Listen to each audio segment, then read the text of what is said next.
Jahumpa Cisse has called for greater unity under the African Union Agenda 2063. She was speaking on the sidelines of Guinea's constitutional referendum at the Embassy of Guinea in Pretoria, South Africa, where she served as an ECOWAS observer. Jahumpa Cisse says the continent has the resources and capacity to chart its own future, adding that it is time for Africa to speak with one voice. We have the Agenda 2063. Africa must come together, and we must, and it is time. And together we can do it. I believe in that ideology that we have to. When our forefathers or fighters of African unity started it, and Guinea was part of it, Sekou Touré, Kwame Nkrumah, others were there, and then you come to Marcus Garvey was even helping, and he's an African American, and then you come down to Nelson Mandela and others, and now I think Africa has seen that we must, and it is very important. Israel's Prime Minister Benjamin Netanyahu has accused Western leaders that have recognized Palestinian statehood of rewarding terrorism. He also says Palestinians would never have a state. Netanyahu says Israel will react to the coordinated announcements of Britain, Canada, Australia and Portugal. More nations are expected to do the same today as world leaders gather in New York for the United Nations General Assembly. The BBC's James Landale has the details. Today, France and several other European countries will make similar announcements at the United Nations. Israel's Prime Minister Benjamin Netanyahu has angrily condemned these declarations, saying they reward Hamas terrorism, insisting there would never be what he called a Palestinian terror state. But might he annex parts of the West Bank in retaliation? The British Foreign Secretary, Yvette Cooper, told me she'd made it clear to her Israeli counterpart that he and his government must not do that. She said extremists on both sides were seeking to abandon any prospect of a two-state solution, which the UK had a moral obligation to revive. For any news stories you would like to share with us, please do send an email to newsroom@channelafrica.co.za or call us on +27 11 714 4459. For Channel Africa News, I'm Cholani Tulo Wepe. SABC News. The African Perspective.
It's a brand new week on the upside, your gateway to the good life. This is Channel Africa, the African Perspective. Thank you so much for tuning in this afternoon. Happy Monday. My name is Tebukhole Khuleni, alongside the one and only Matseko Mosito. Thank you so much for tuning in. We are live from the Auckland Park Studios in Johannesburg, South Africa. You can stream us live on our social media platforms at Channel Africa on Facebook and YouTube, and at Channel Africa 1 on TikTok. If you have DSTV, it's channel 802, OpenView channel 628. And as always, you can download the SABC Plus app so you can take us with you wherever you go on your Android or your iOS device. If you'd like to revisit some of the conversations we've had on the show and other shows, go to www.channelafrica.co.za. It's a good afternoon to you, Matseko Mosito. Happy new work week. How you doing?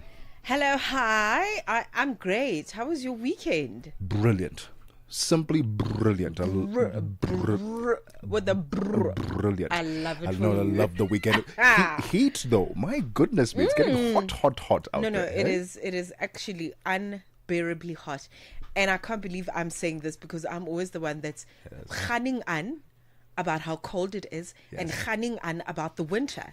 And now here I am sweating and I don't have a comeback. And listen, you were out and about this past weekend. I hear you were playing with other kids. You to go festivaling and things like that. I do that sometimes. You know, I go out sometimes. Do you know what I mean? Did you have a good time? It was great. It was wonderful to be, just reacquainted with South African talent on stage. You know, Mandy Sikyangis, who's just an amazing jazz artist.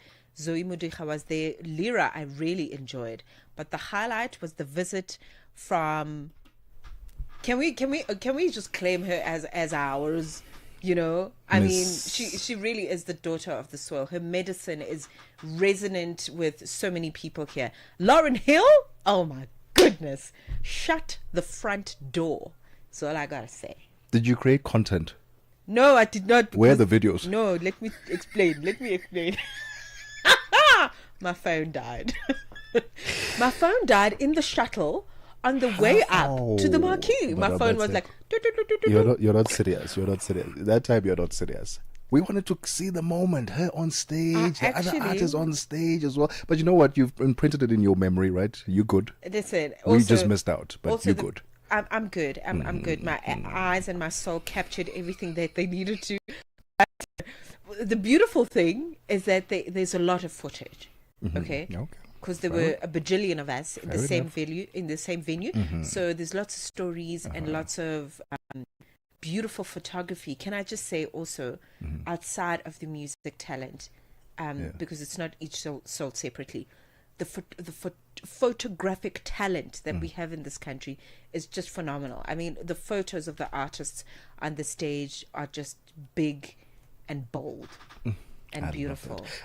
I love it when events are actually well thought out and well organized. Yeah. I love that because we've had so many. Hey, that event was not the one. I didn't enjoy myself. The sound, the quality was bad. Everything. Yeah. I'm glad you had a good time. All right. Here's what's coming up on the upside this afternoon. One of our first conversation has to do with the topic of media sensationalism and toxic masculinity. Does the media fan the flames of toxic masculinity through rage bait headlines like recently man is now allowed to take his wife's surname and exaggerated narratives, or does it simply reflect the realities of society?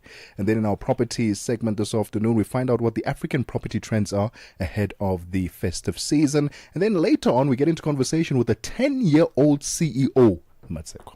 A 10-year-old CEO. As in Chief Executive Officer. Chief Executive Officer. Oh my goodness. I mean, 10. When you're 10 years old, it's more like, Cheetos or Cheerios Executive Officer. It's 11 minutes after 1 p.m. Central African Time. Welcome to the Upside. Je, una jambo lolote akilini mwako? Je, una shauku kuhusu masuala muhimu? Na je, una maoni ambayo unataka yasikike? Kweli, hili jukwaa ni la kwako. Piga simu au tuandikie kwenda WhatsApp namba alama ya kujumulisha 2760552594 na tutakupigia simu. Mtangazaji wa habari zetu za Afrika Kusini mjini Johannesburg. Hivyo unaweza kuwa mshirika kwenye matangazo yetu. Sio mazungumzo tu, ni fursa yako ya kuchangia maoni yako na kushirikiana na jumuiya ya wasikilizaji wanaotamani mtazamo wako. Tufuate kwenye mitandao ya kijamii. Tembelea tovuti yetu www.channelafrica.co.za na uwe tayari kushiriki na kuchangia maoni yako kwenye Channel Africa. Channel Africa, mtazamo wa Kiafrika. The Upside, 1 to 4 p.m. Central African Time. With Teboholi Kuleni and Mateko Mosito. Only on Channel Africa, the African Perspective.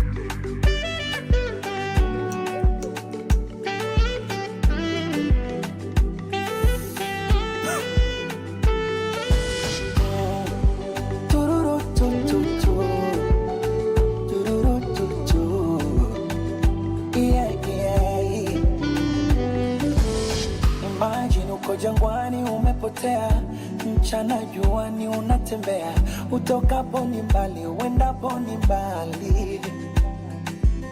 Marangamia mbebaji akatokea na kukushusha mzigo lokulemea, upata fadhari pole na safari. And that's what you did to me. Yote 9 ila 10, umeonyesha maana ya upendo, si kwa maneno bali kwa vitendo. Umeridhika na nilicho nacho, pewa tutolea gimacho, siku nikiwa sina twalala. Oh baby twalala. Ah baby, before I close my eyes, mina muomba Mungu akulinde na kusimamie, wendo pacha wangu mie. Eti sikuizi vipi mbona sikusikii tena, sikusikii ukilia, sikusikii ukisema nipo bize na boo, jamani nimeshasema niko bize na baby na msalaba wake. Nitaubeba, nitaubeba, nitaubeba, na nitafika nao kiume. Nitaubeba, iwe kwenye shida na raha, ama kwenye shibe na njaa, la kwako ndo langu, nitafika nao kiume.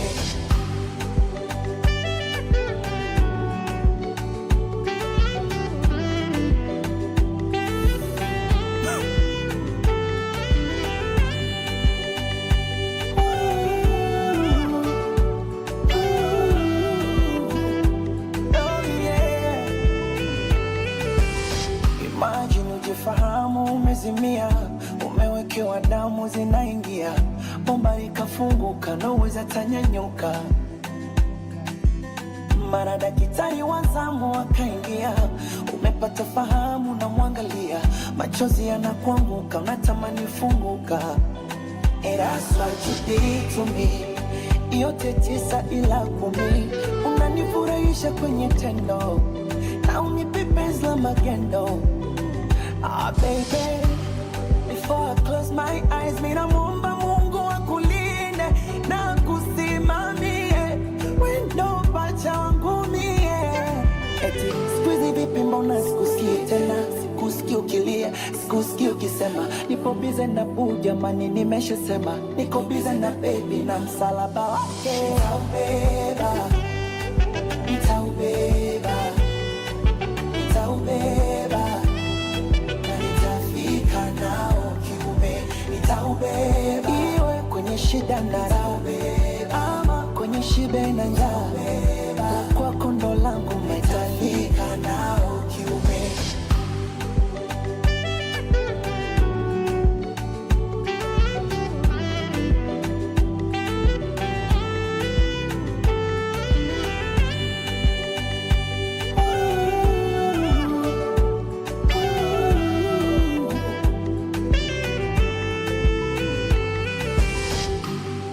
Iwe kwenye shida na raha, ama kwenye shibe na njaa, la kwako ndo langu, my darling.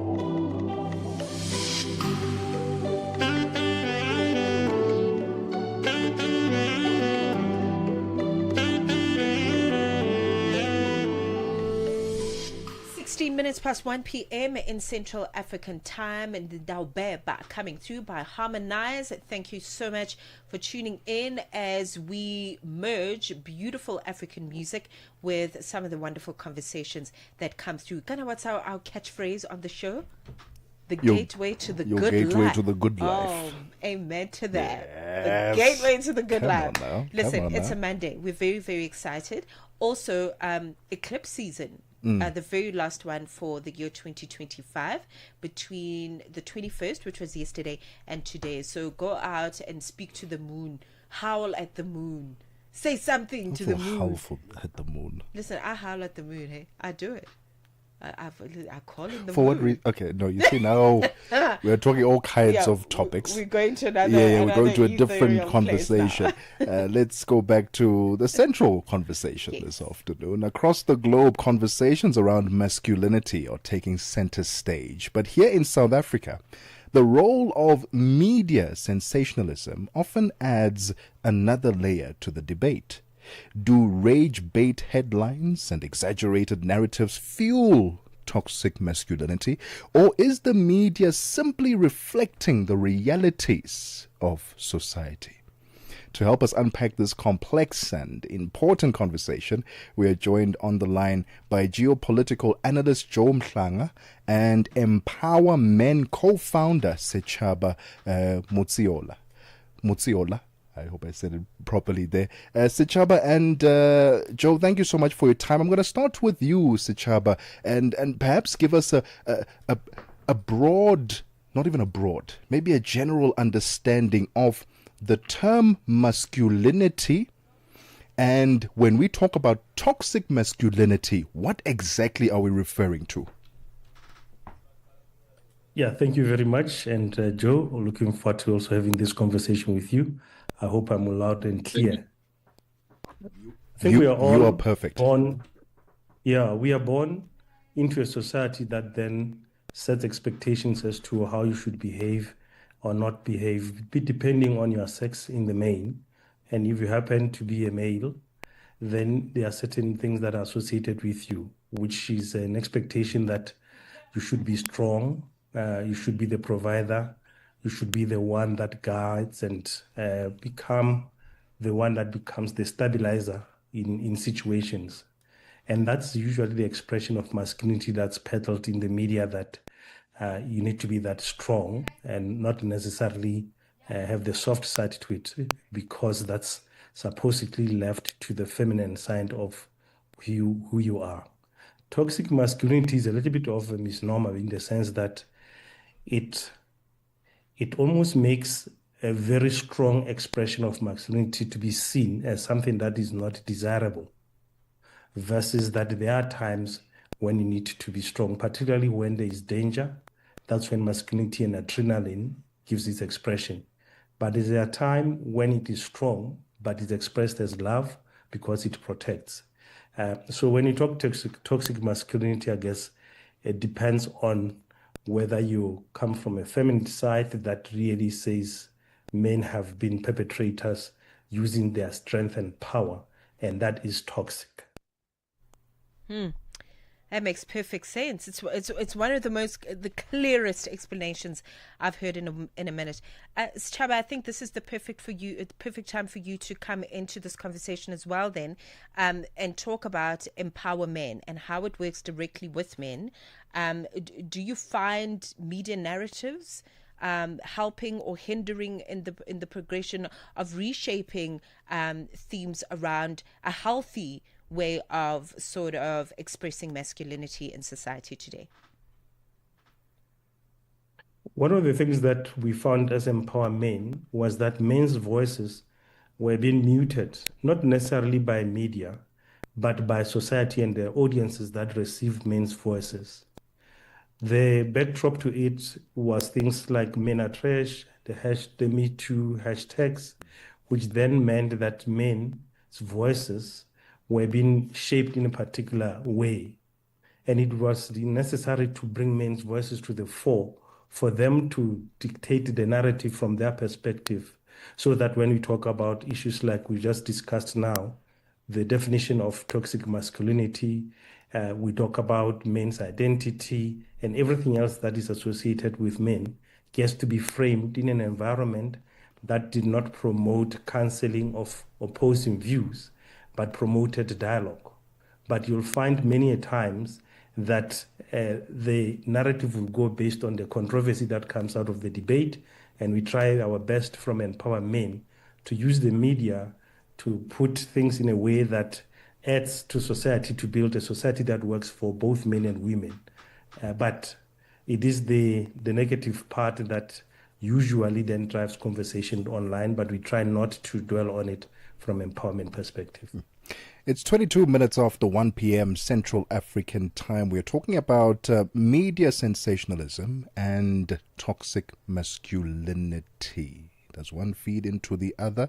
We'll continue the conversation, and I'd love to hear the voice of Joe Mhlanga, a geopolitical analyst, on what his take on what the narratives are being portrayed through the media of what masculinity is and what toxic masculinity is. We'll continue the conversation right after this. Ukatili wa kijinsia unaharibu maisha na kutenga jamii. Hutokea nyumbani, shuleni, kazini na mara nyingi kwa ukimya. lakini hauwezi kuendelea. Ukiona, ongea. Ikiwa unaumia, funguka, kwa sababu kutofanya lolote sio chaguo. Sikiliza vituo vyote 19 vya redio kuanzia Jumatano ya tarehe 23 Julai kwenye mijadala, ushauri, tamthilia, maonyesho ya elimu na mahojiano na wataalamu, manusura, watunga sheria na nchi nzima iliyoathirika na ukatili wa kijinsia kwenye vituo vyako pendwa vya redio. Piga simu 0800-428-428 ili kuripoti unyanyasaji au kupata msaada. GBV, ikomeshwe na wewe. Ujumbe huu umeletwa kwenu na shirika la SABC. The Upside, taking the African perspective to fresh levels.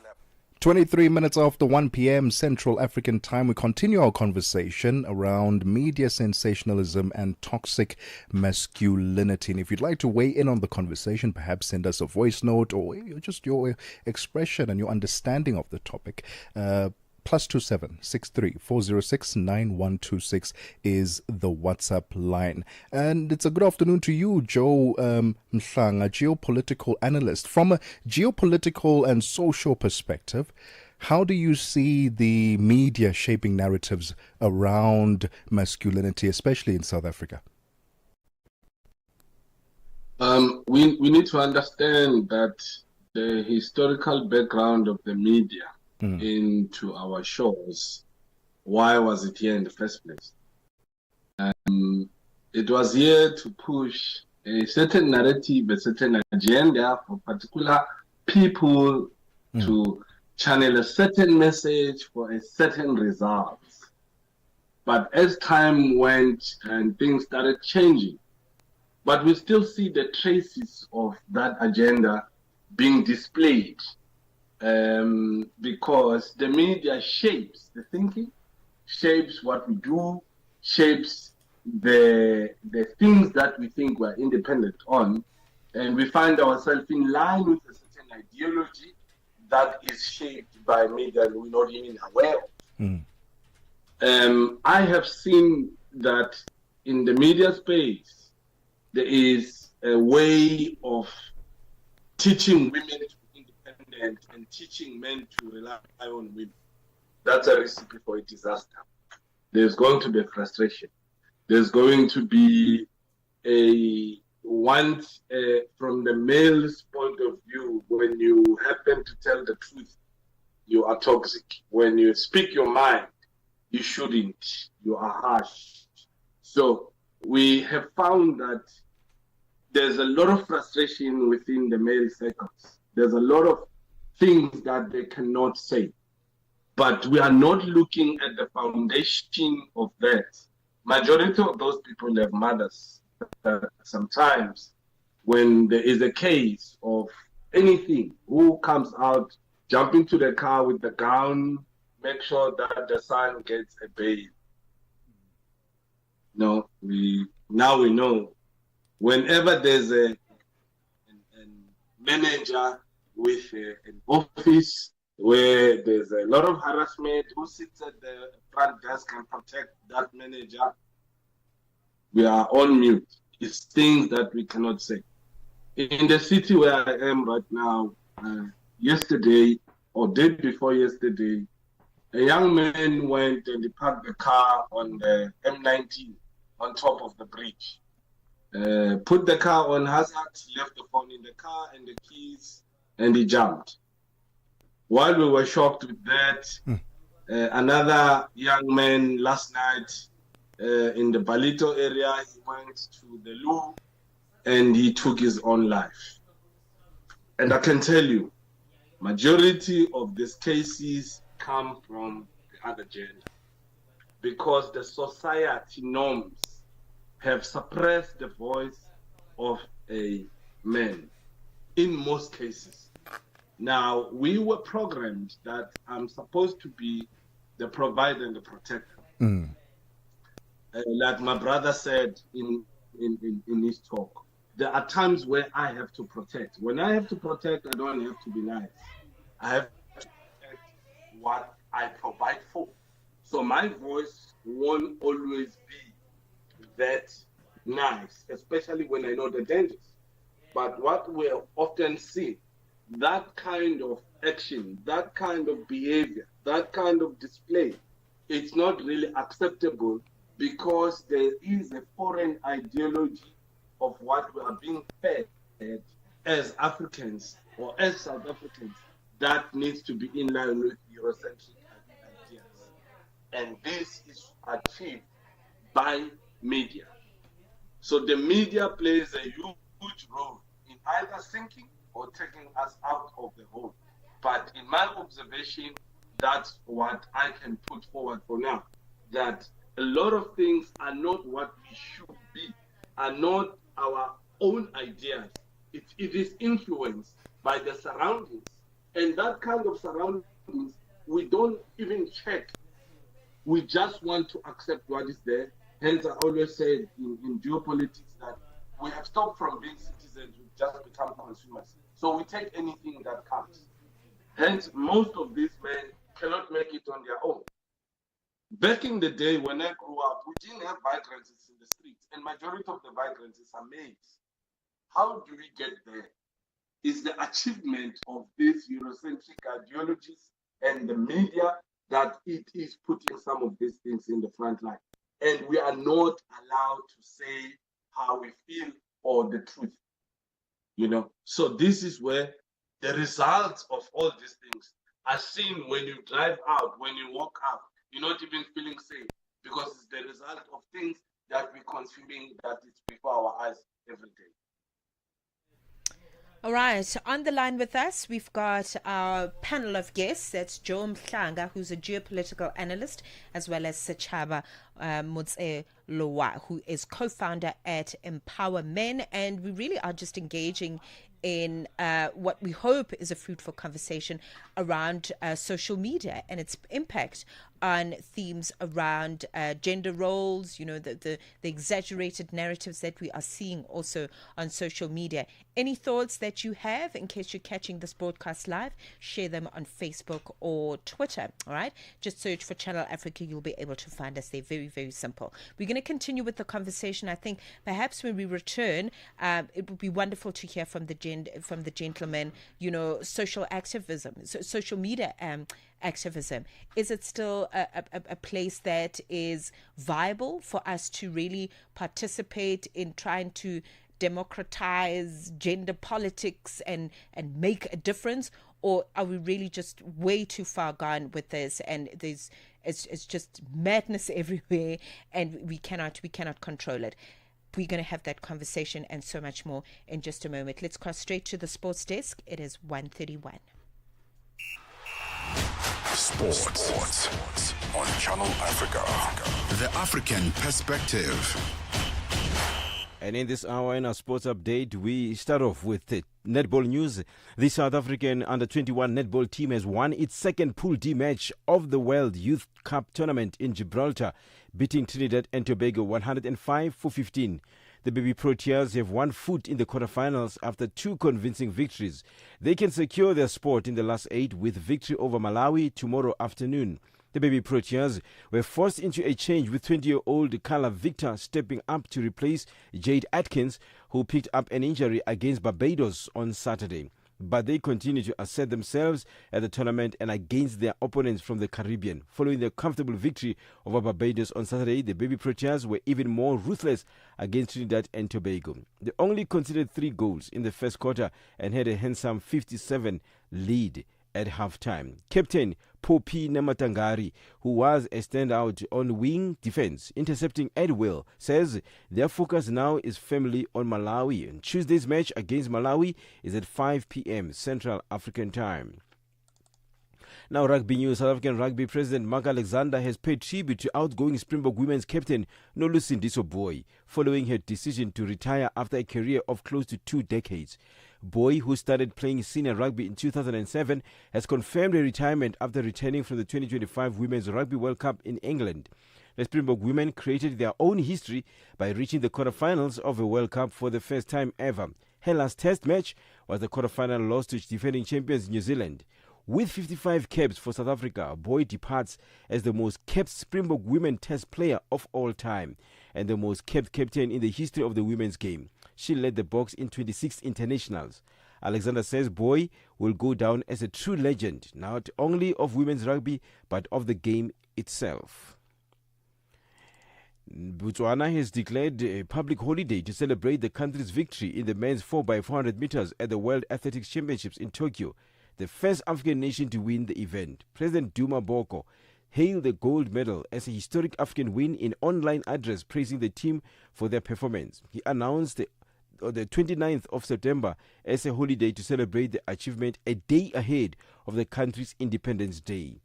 Let's hear from President Boko. When I was in grade 9, the coach approached me, Coach Dion, he's like, come join the...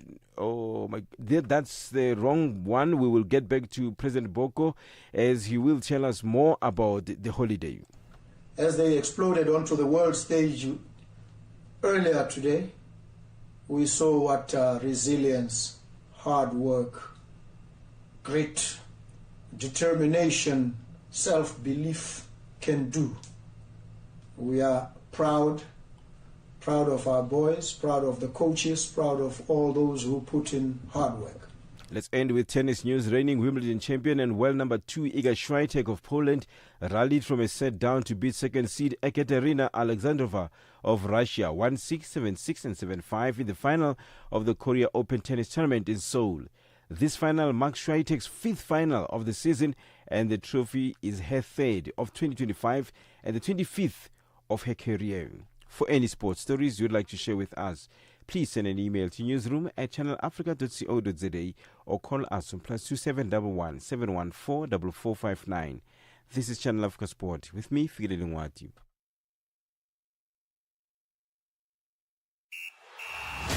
Sports on Channel Africa. The African Perspective.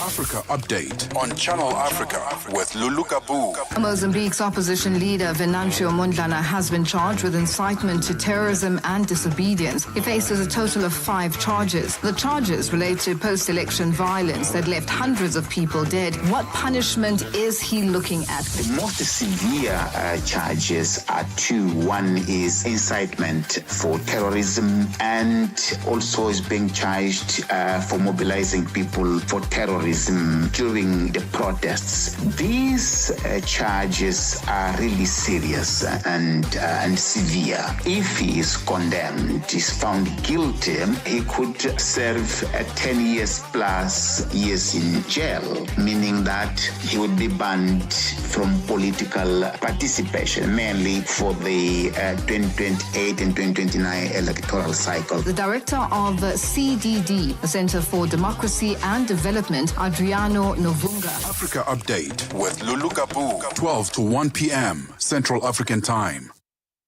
36 minutes after 1 p.m. Central African Time. Let's find out how the markets are moving this afternoon with the man with a golden voice, Thabiso Lihuku. Business news on Channel Africa. The African Perspective. Thanks, Tebogo, and good afternoon. A South African broadcasting company, MultiChoice Viewers, can breathe a sigh of relief as French media giant Canal Plus has announced their favorite shows will continue even after the company's takeover. This morning, in a conference call, Canal Plus made an official announcement regarding its mandatory takeover offer for the shares of MultiChoice Group. The French company confirmed it is now in effective control of the South African entertainment powerhouse.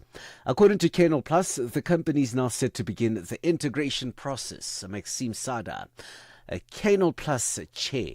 There will not be any duplication because what's beautiful in this combination is that there is no territorial overlap. This Canal Plus has been operating in close to 50 countries, 25 of them in Africa. MultiChoice has been operating in 16 African countries without any overlap. The Competition Tribunal has heard fresh evidence in the excessive and predatory pricing case against South African Airlink. Economic expert for the Competition Commission, Jason Abrosky, has testified that the airline overstated the value of its assets by using a method known as gross replacement value. It is the full cost required to replace an asset with a new equivalent, including costs like a purchase price, delivery, installation, and other associated expenses. SABC News economics reporter Nosipo Khatebe has more. The latest economic testimony follows earlier submissions from factual and financial experts. Airlink faces prosecution after the Commission investigated 3 complaints relating to its pricing conduct on the Johannesburg-Mthatha route between September 2012 and August 2016. Egypt's wealthiest man, Nassif Sariri, says he's seeking to invest up to $50 billion in U.S. infrastructure projects and is consolidating his publicly traded holding companies in Abu Dhabi. This marks a big pivot of Sariri's career, coming after his focus on chemicals and his initial presence in cement. He says his business, Orascom, is seeking to capitalize on a surge of spending in the U.S. in areas such as data centers, while leveraging Orascom's expertise in the construction and the more than $1 billion in cash on the company's balance sheet. Sariri says Orascom also has the advantage of its deep experience in the construction and a project management center. The US dollar snapped a 3-day rising streak as investors await comments from Federal Reserve officials to gauge the monetary policy outlook after the central bank resumed its easing cycle last week. The dollar hovered near levels seen before last week's federal decision. Analysts say pricing is consistent with the central bank's messaging, which highlighted rising concerns over the U.S. labor market as the key driver of policy. European markets ticked low on Monday, dragged by automakers' profit warnings, while the dollar steadied as markets waited to see if optimism over the Federal Reserve's easing monetary policy might be offset by geopolitical concerns. The pan-European stock 600 was little changed, with the Spanish and German stocks down 0.6 and 0.5% respectively. In China, stocks were choppy, even as President Donald Trump said he and Chinese President Xi Jinping had made progress on a TikTok agreement. $1 in Nigeria is trading at 1,492 naira. In Botswana, it's at 13 pula 11. Kenya, 128 shillings 63, and Zambia, 23 kwacha 61. The BRICS countries in Brazil, the dollar there will cost you 5 rubles 32. Russia, 83 rubles 41. India, 88 rupees 9. China, 7 yuan 11. And in South Africa, the dollar will cost you 17 rand 31 cents.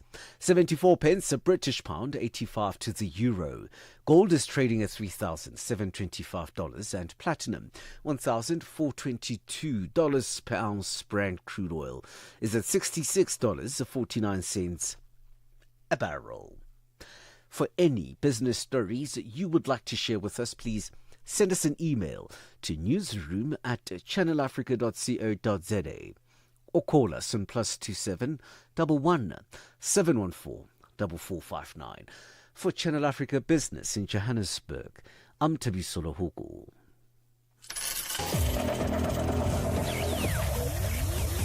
Business News on Channel Africa. The African Perspective. Hi there. Do you want to elevate your business and give it a voice in South Africa and Africa as a whole? Well, in that case, let Channel Africa make this a possibility. Channel Africa is willing to advertise your business for as little as 30,000 rands or $1,719.18. To get access to these great rates, send all requests to mokoenata@SABC. That's MOKOENATA@SABC. Channel Africa, the African Perspective. The Upside with Tebogo Kuleni and Matseko Mosito, bringing Africa's voices to the world. on Channel Africa, the African perspective. We're fast approaching 1:45 in Central African time. Welcome back.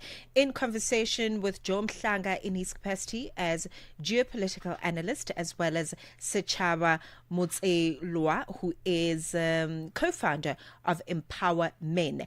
And we are looking at, we're going across the globe here in conversation around masculinity as it takes center stage, but also as we use South Africa, of course, as an example, looking at the media sensationalism that we are seeing and how this, adding fuel to the fire is perhaps perpetuating themes around toxic masculinity. I don't know what you think of the conversation, but our panel of guests has really been engaging us on what it currently looks like and what toxic masculinity actually really means in modern day contemporary spaces, and how we can turn that around positively, possibly. Gentlemen, I guess any one of you can answer this one. Let's talk about social media as a platform for activism. We've seen platforms like Twitter, for example, even, TikTok, I guess to a certain extent, sort of being the space for a democratic voice for men and women to participate in issues around gender politics. So let's talk about these hashtags, the hashtag Me Too, the hashtag Men Matter, or hashtag her for she, I think that's what the hashtag was. But all these hashtags that go viral, and it's all about gender politics. Do you think that social media is can be used or seen as a good place for social media activism at this level? So maybe let me take it. Okay. One of the people that inspire me is Yuval Noah Harari, who says every human information network needs to do two things simultaneously: discover truth and create order. So when one is using social media and you have the correct filters to discover the truth, I guess your truth, then you are able then to know how you can use that truth for generating wisdom and power. On the other hand, a lot of the times people use social media to frame conversations so that they can have the power to influence the narratives that we've had, and that point has been made earlier. I think it's the responsibility of us, people who have something to say to a target audience, to do the initial framing so that when it gets into the context of social media, we have controlled what we have put out there. Of course, it's going to get into an environment that is clear, is hungry for attention, particularly when things need to be sensationalized. It's then when you have to now be able to fully engage. Don't just send out information and walk away. You have to be a participant, an active participant, to continue to make sure that the messaging that you have sent out is framed correctly. Also remembering that social media is but a slice of the information that people consume. Right. So too much reliance on it without other traditional channels as well as other ways of engaging people at a human level should never be ignored. That's why when from Empower Men, we bring men together to actually have a face-to-face discussion. Out of that, some nuggets come out, and we do hope that those nuggets then become hashtags that media helps to also make them go viral to counterbalance the other negative hashtags that usually are the ones that go viral.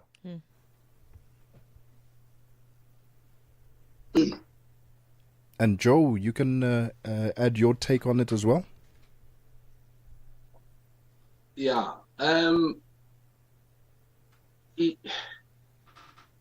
I want to believe that as a person who has traveled to China, for example, there is controls in what you say, in what you should not say, because there is a political will, in what you are exposed to in the social media. They are very serious on what they communicate. They are very serious on the things that needs to be said and things that should not be said, and from the government level. When I grew up in the 80s and the 90s, there were certain things that when you do them in my language, they will say to you, in Zulu, you will say, in English, it will interpret that you should not be doing that. Today, you are told that it's freedom of speech, where my brother did indicate that you don't just throw things and walk away. But if you look at the whole social media thing, a lady that we show us will have more following than myself and brother Sichaba putting up things that should fix the thinking of our young boys. Now, why is that happening? Because there's not been a political will in controlling information, because we are introducing these foreign, stupid ideological beliefs, so-called, you have a freedom of speech, even if when you say things that are wrong. And we grew up in Africa where there is order, where you cannot speak when you're not spoken to. You don't stand up when the elders have not. When people are coming inside the house, you remove your shoes. All those things are taken away due to this foreign, borrowed, unfortunate ideology of Eurocentric system. So we need to look into the root cause. As long as we are going, in the US, they're fighting this TikTok now because they believe that the Chinese are using TikTok they're suppressing that for them. But when we look at on the good side, where you want to build a nation, we need to know how to dress up. We need to know how to speak. We need to know how to behave as young boys. We need to know, we cannot have role models that will show alcohol and a lot of girls around and you think that's being a man. And we have children that grow up, those are the only things that they expose into, only, nothing else. We need to have educational programs. We need to control the kind of information that we need to give up if we really want a successful nation. So I'm with my brother Usichab when he says the platforms, that is why it's always worth it to do on a face-to-face video. But today, you can travel to Moscow from your phone. You can travel to US from your phone and back. Now, as long as we do not have the political will and the controls from the state, from the Department of Communications, these are some of the things that department should be doing. But I can tell you that department, their function, they will just pass licenses. These are the core things, the values of our Africanism, how we should build our nations. Oh, we have surrendered the Pan-African ideology. We are no longer the example that we should be desired when we go overseas to say this is an African man. It's no longer happening because our kids, our boys, they want to look like baggy jeans.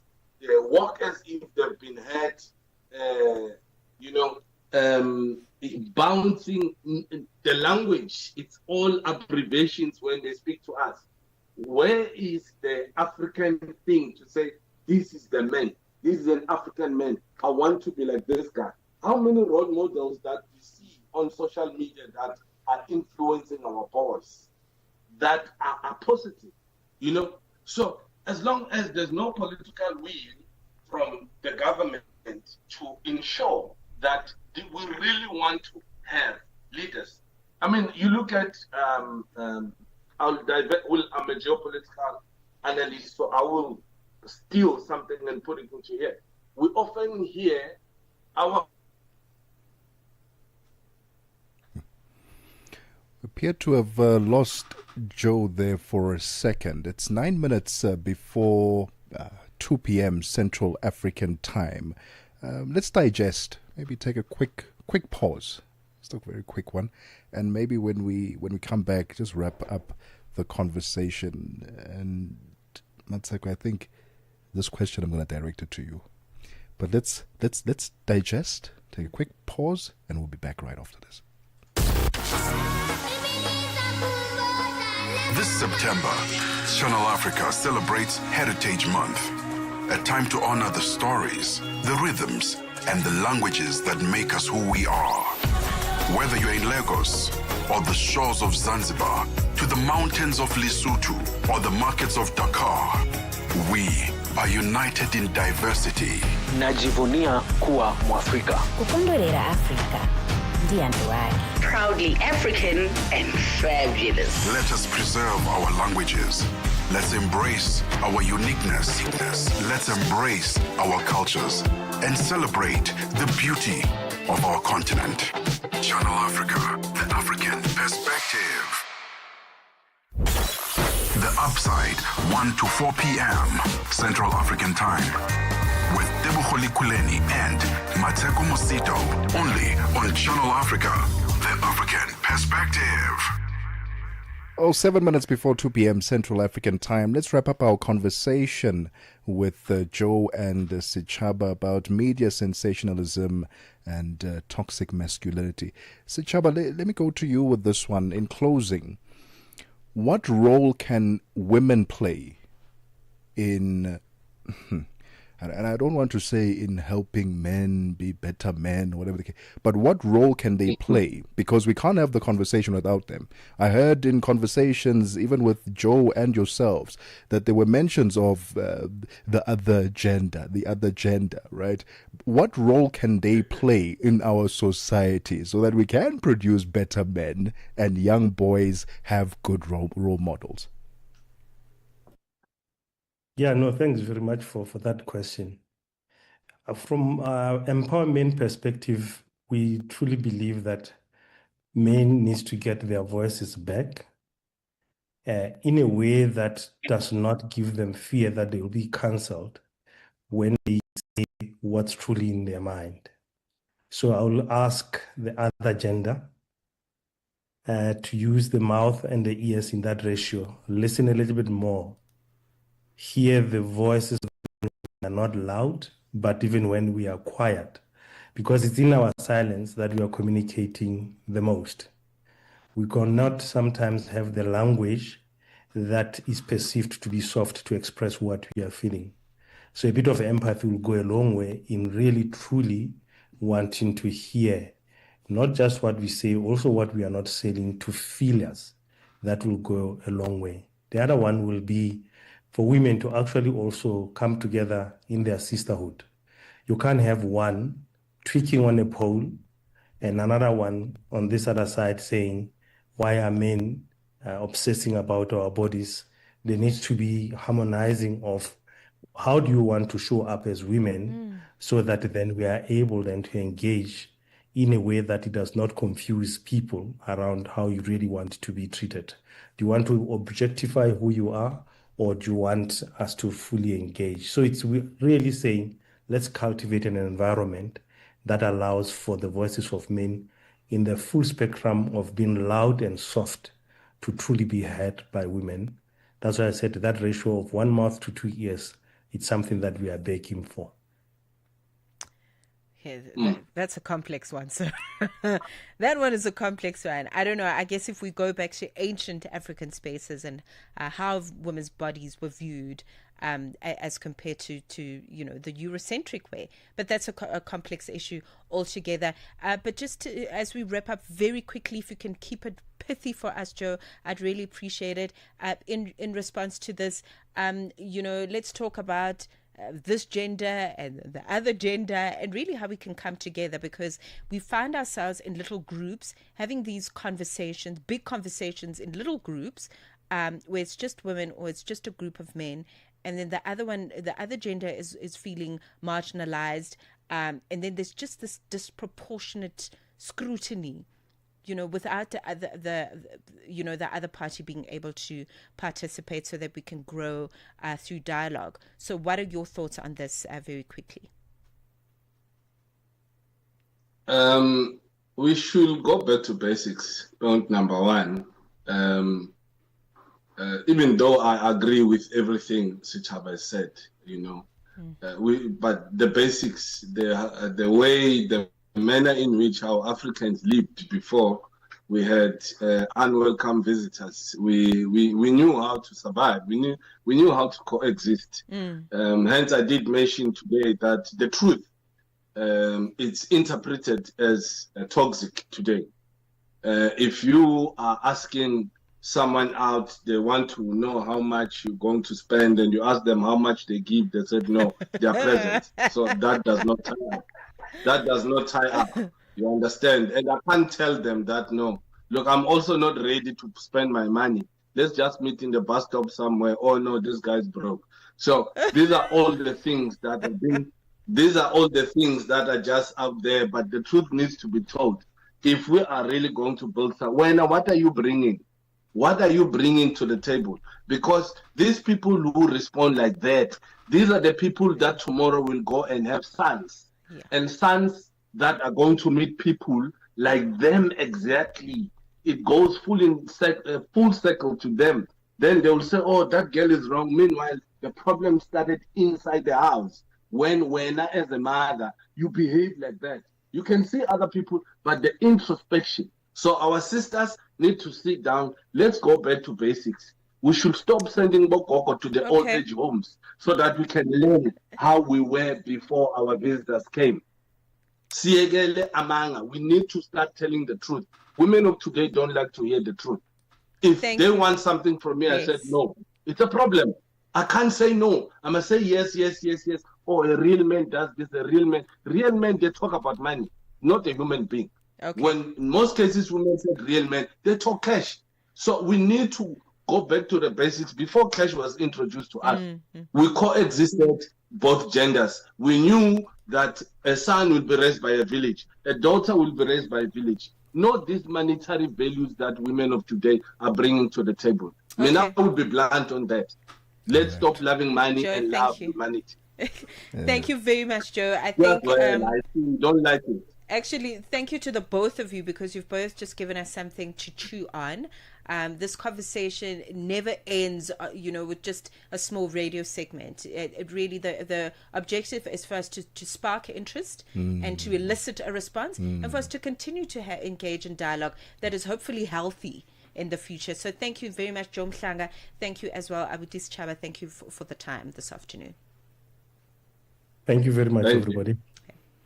All right, it's 2 p.m. Central African time. Let's get the latest news.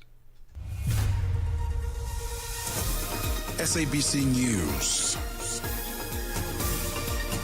The African Perspective. Top stories: the Sabah WHO ramping up vaccination efforts to curb the Ebola virus in the DRC, and Germany weighs in on the Gaza conflict. Good afternoon, I'm Cholani Tulongwebe. The World Health Organization Africa Region, WHO AFRO, says it's ramping up vaccination efforts to curb the spread of the Ebola virus in the Democratic Republic of Congo. The viral disease was detected about 2 weeks ago, with 35 deaths and 43 confirmed cases. The WHO says the virus is still confined to the Bulape and Mweka health zones in the Kasai province. This is the 16th Ebola outbreak in the DRC since the virus was discovered there in 1976.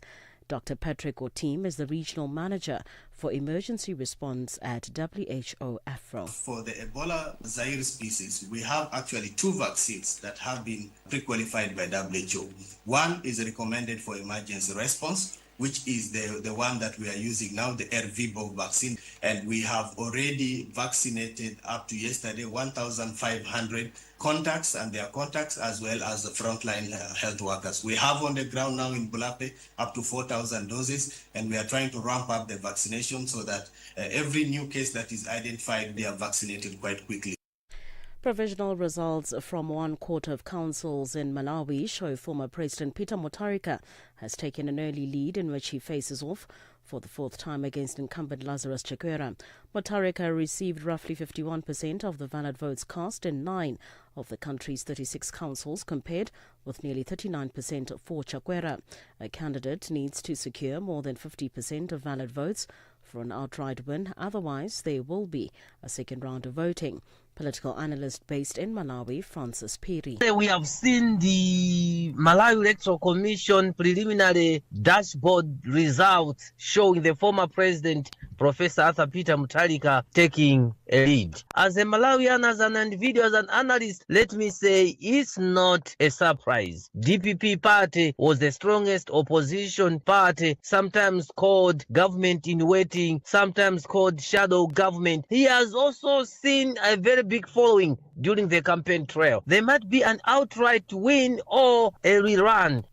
South Africa's Correctional Services Department says the National Summit on the Parole Review System, which kicked off today, forms part of a comprehensive process to address concerns regarding the parole setup. The summit, taking place in the capital Pretoria, aims to provide a platform for stakeholders to develop strategies that will ensure the successful reintegration of offenders. National Correctional Services Commissioner Mahoti Tabachale. Recently, the parole system has been under a lot of pressure because of practical examples of what our parolees become when they get to be released and when they are completing their sentence amongst members of the community. The victims have a perspective, the parolees themselves have a perspective, different structures in communities have a perspective. We also as the department have a perspective. And our perspective is very simple. It is that when you are on parole, you are still serving a sentence. Gambia's High Commissioner to South Africa, Fatoumata Jahumpa Cissé, has called for greater unity under the African Union Agenda 2063. She was speaking on the sidelines of Guinea's constitutional referendum at the Embassy of Guinea in Pretoria, South Africa, where she served as an ECOWAS observer. Jahumpa Cissé says the continent has the resources and capacity to chart its own future, adding that it is time for Africa to speak with one voice. And finally, United Kingdom's Foreign Secretary Yvette Cooper has warned Israel not to annex parts of West Bank in retaliation for the UK's recognition of Palestinian statehood. This comes as France is expected to join the UK, Canada and Australia in recognizing a Palestinian state. In response, Israeli Prime Minister Benjamin Netanyahu said the three countries' moves give a huge reward to terrorism. In a video statement released on social media last night, he also said a Palestinian state will not happen. Meanwhile, world leaders will gather at the UN General Assembly in New York tomorrow, where a meeting is planned to discuss the path to a two-state solution to end the war in Gaza. Recapping the top story this hour, the World Health Organization, African region, says it's ramping up vaccination efforts to curb the spread of the Ebola virus in the Democratic Republic of Congo. For any news stories you would like to share with us, please do send an email to newsroom@channelafrica.co.za or call us on +27 11 714 4459. For Channel Africa News, I'm Cholani Tulo Wepe. SABC News. The African Perspective.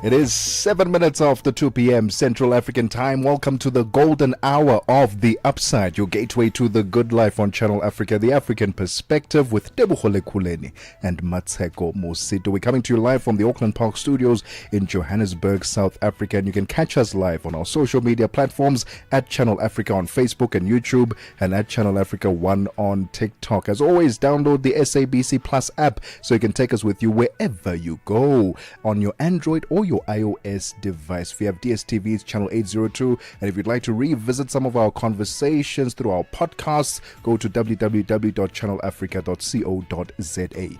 In this hour, we talk all things property and the trends during this festive season.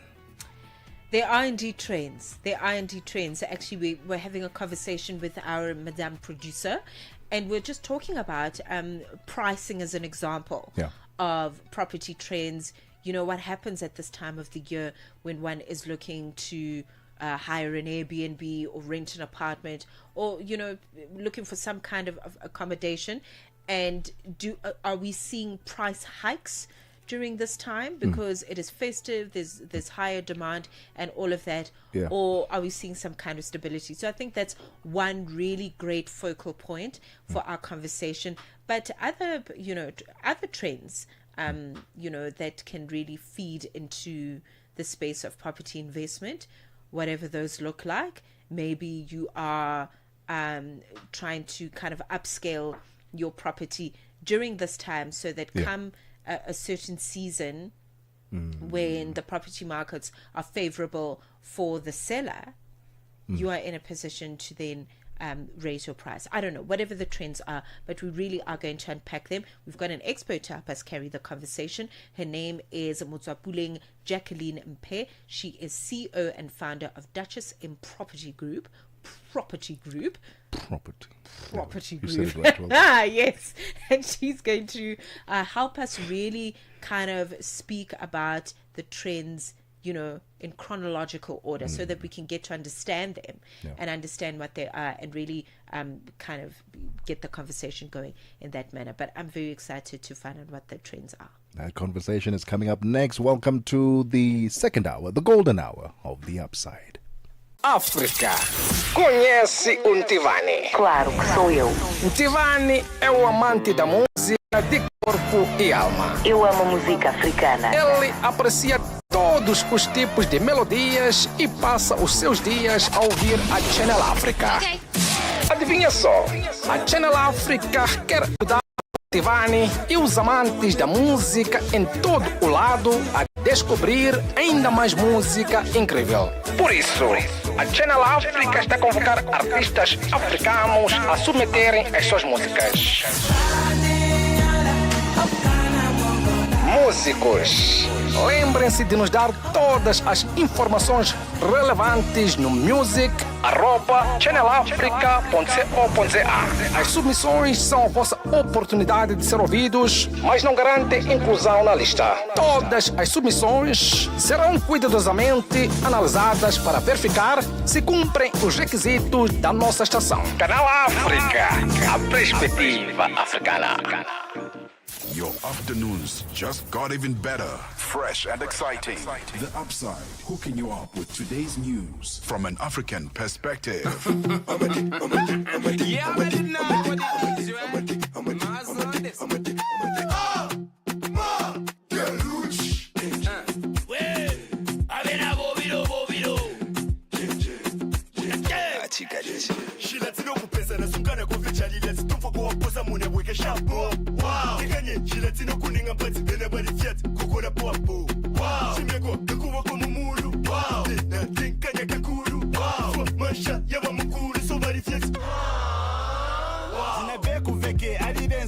Shop nampera chicken potanga.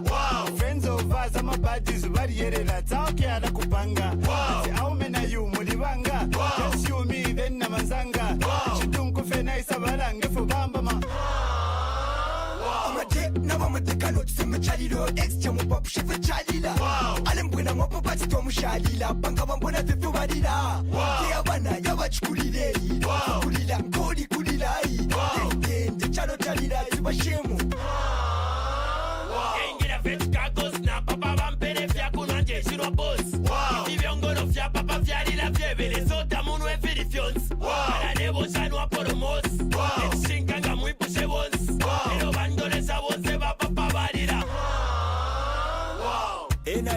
Pata kabiongo kagwe kadi fwa poteni zero.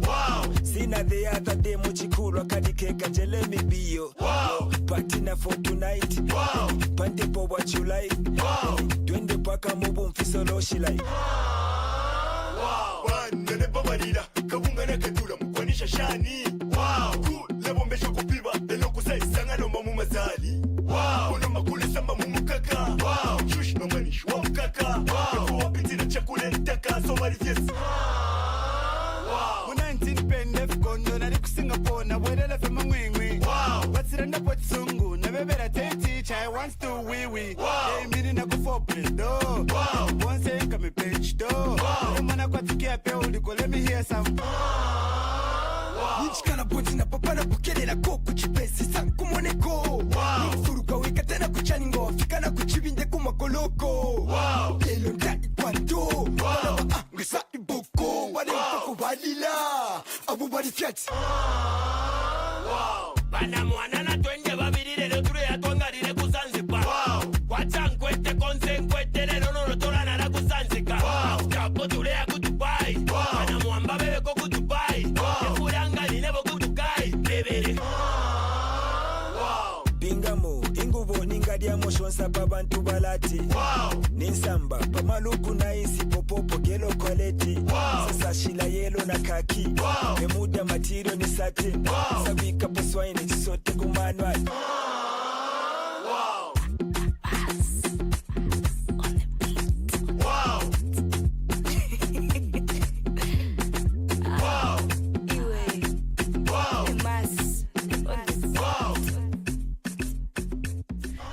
Fourteen. 14. Go for it. You were very excited about this song. Oh my goodness, I am. I wanted to say thank you, Claudia Nakay, for that song called Wow. I want to say we need to play that song every Monday, actually. It should be tradition. At 14, at 10 minutes past 2, every single Monday, we need to play that song as per tradition on the show. Wait, you said Claudia Nakay? Yeah, isn't that the name of the artist? Chanda.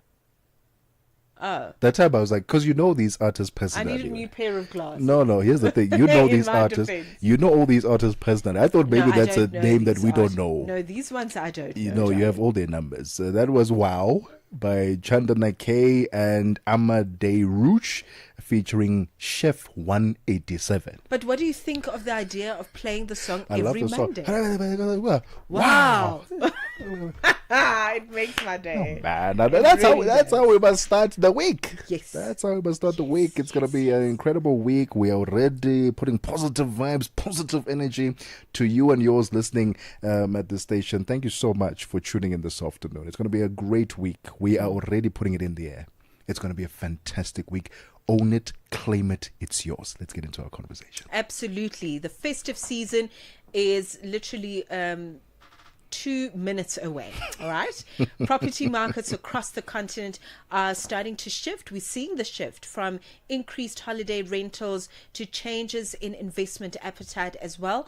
And that's exactly what we're going to be unpacking this afternoon when we look at the African property trends and what is actually shaping what the property market looks like in the last quarter of the year 2025.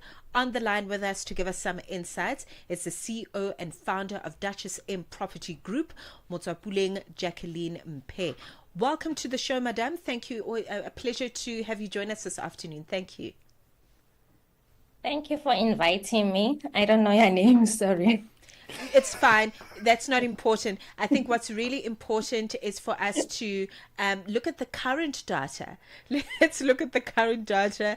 What are the key trends that we are seeing in African property markets as we enter this festive season for the year 2025? Okay, once again, thank you for the invite. It's such an absolute pleasure to join you guys this afternoon. So from the from the current trends that we are currently seeing on the market, especially in the coastal side of the South Africa, we are seeing a lot of demands in terms of our short-term rentals, and then we are also looking in terms of the holiday hotspots, especially in the coastal areas. And when we look into the inland areas, the Joburg side, we are seeing more demands into the lifestyle estates. and your tourist-friendly areas. More into people are looking into lifestyle estates, more with the schools, relaxed areas, and where they can be able to, like, the shops and then all that. But Cape Town is taking a lead because of, you're looking at into the December, we've got a lot of internationals coming in and out, and on that sale, then we improve ourselves and then the rentals market from that point, because when you are looking into the international buyers, when they get inside the country, they get more attraction into the market and they start making a lot of purchase, and then it's increasing a lot of demand for that. So Cape Town has more higher demand and then less supply, and then as opposed to the Joburg and then the other areas. And you look into the Durban as well. So the current trend in Durban is giving you that, because there are a lot of developments into the sectional title deed. So that's what people are looking for nowadays. They are no longer looking into the standalone. So they are looking for the more sectional titles to be able to relax areas, schools, and the lifestyle that is being provided into that. Mutswapuleng, as festive season is upon us, are we seeing people buying more during this time, or are people selling during this time? The real estate market is quite an interesting market, to be specific. So we see a lot of people buying between September and November. So when you look into the festive season, the real estate market start booming around September, November. Then we look into that, because they start preparing for the new year, the new city, the relocation, and that. So they are buying. And then a lot of sellers in the market, like there are quite a lot of houses on the market. So areas that has more sales is Johannesburg, most taking the down, but topping it on the number one. And then Cape Town, yes, you will think that it has more sellers, but we don't have a stock in Cape Town most of the time. So people are really, really buying into Cape Town property market. And then Joburg as well, that we see young people buying into that, starting their new homes and the families to that area. So they call, I think, a semigration into the different areas. Oh, wow. Matseko. What's happening? Matseko is... That's my question already. You need to ask yours. Matseko is shocked at that response, because she's like, that means now I must go on to Property 24 and start buying, because this is the time of the year when people are buying to get ready for the next year. We are currently in conversation with Mutswapeleng Jacqueline Mpe, CEO and founder of Duchess M Property Group, and we're talking basically about the trends, the African property trends during the festive season. What are people doing on the ground? Are they buying more? Are they selling more? And what kind of properties are they investing in during this time? It's 20 minutes after 2 p.m. Central African Time. Continue the conversation right after this. Mornings made better with Peter and Asanda on Rise and Shine, weekdays 6 till 9. Malawians go to the polls next week in a high-stakes general election where citizens will choose a new president and 229 members of parliament. And this comes 5 years after the country's 2019 election was annulled by the Constitutional Court due to widespread irregularities in a landmark decision that overturned the victory of the then President Peter Mutharika. I'm not saying we're a perfect government. No, nobody is. I mean, we've seen even South Africa facing challenges with the fuel that's going up and with whatever challenges. But you know what? When you are dealing with an IMF policy that says do not employ so many people because you are going to become a welfare government and all of that, and Dr. Chakwera said I've got high numbers of unemployment. As a government that is answerable to Malawians, we have found IMF policies wanting on many issues. We believe the people who pay us taxes to put us in our positions, we owe them employment at the minimum. That's Dr. Jesse Kwabila, who's the Minister of Higher Education in Malawi. Mornings made better with Peter and Asanda on Rise and Shine. This Heritage Month, we honor the beauty of our differences and the strength of our cultures. Listen to Channel Africa on Satellite Channel PAS 10. The Upside, taking the African perspective to fresh levels. 21 past 2 p.m. in Central African Time. We're looking at property trends during this last quarter of the year, and particularly because we're entering a festive season.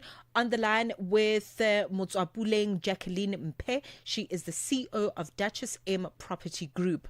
Mutswapuleng, let's talk about what the festive season dynamics in terms of how they're going to impact our long-term investment strategies?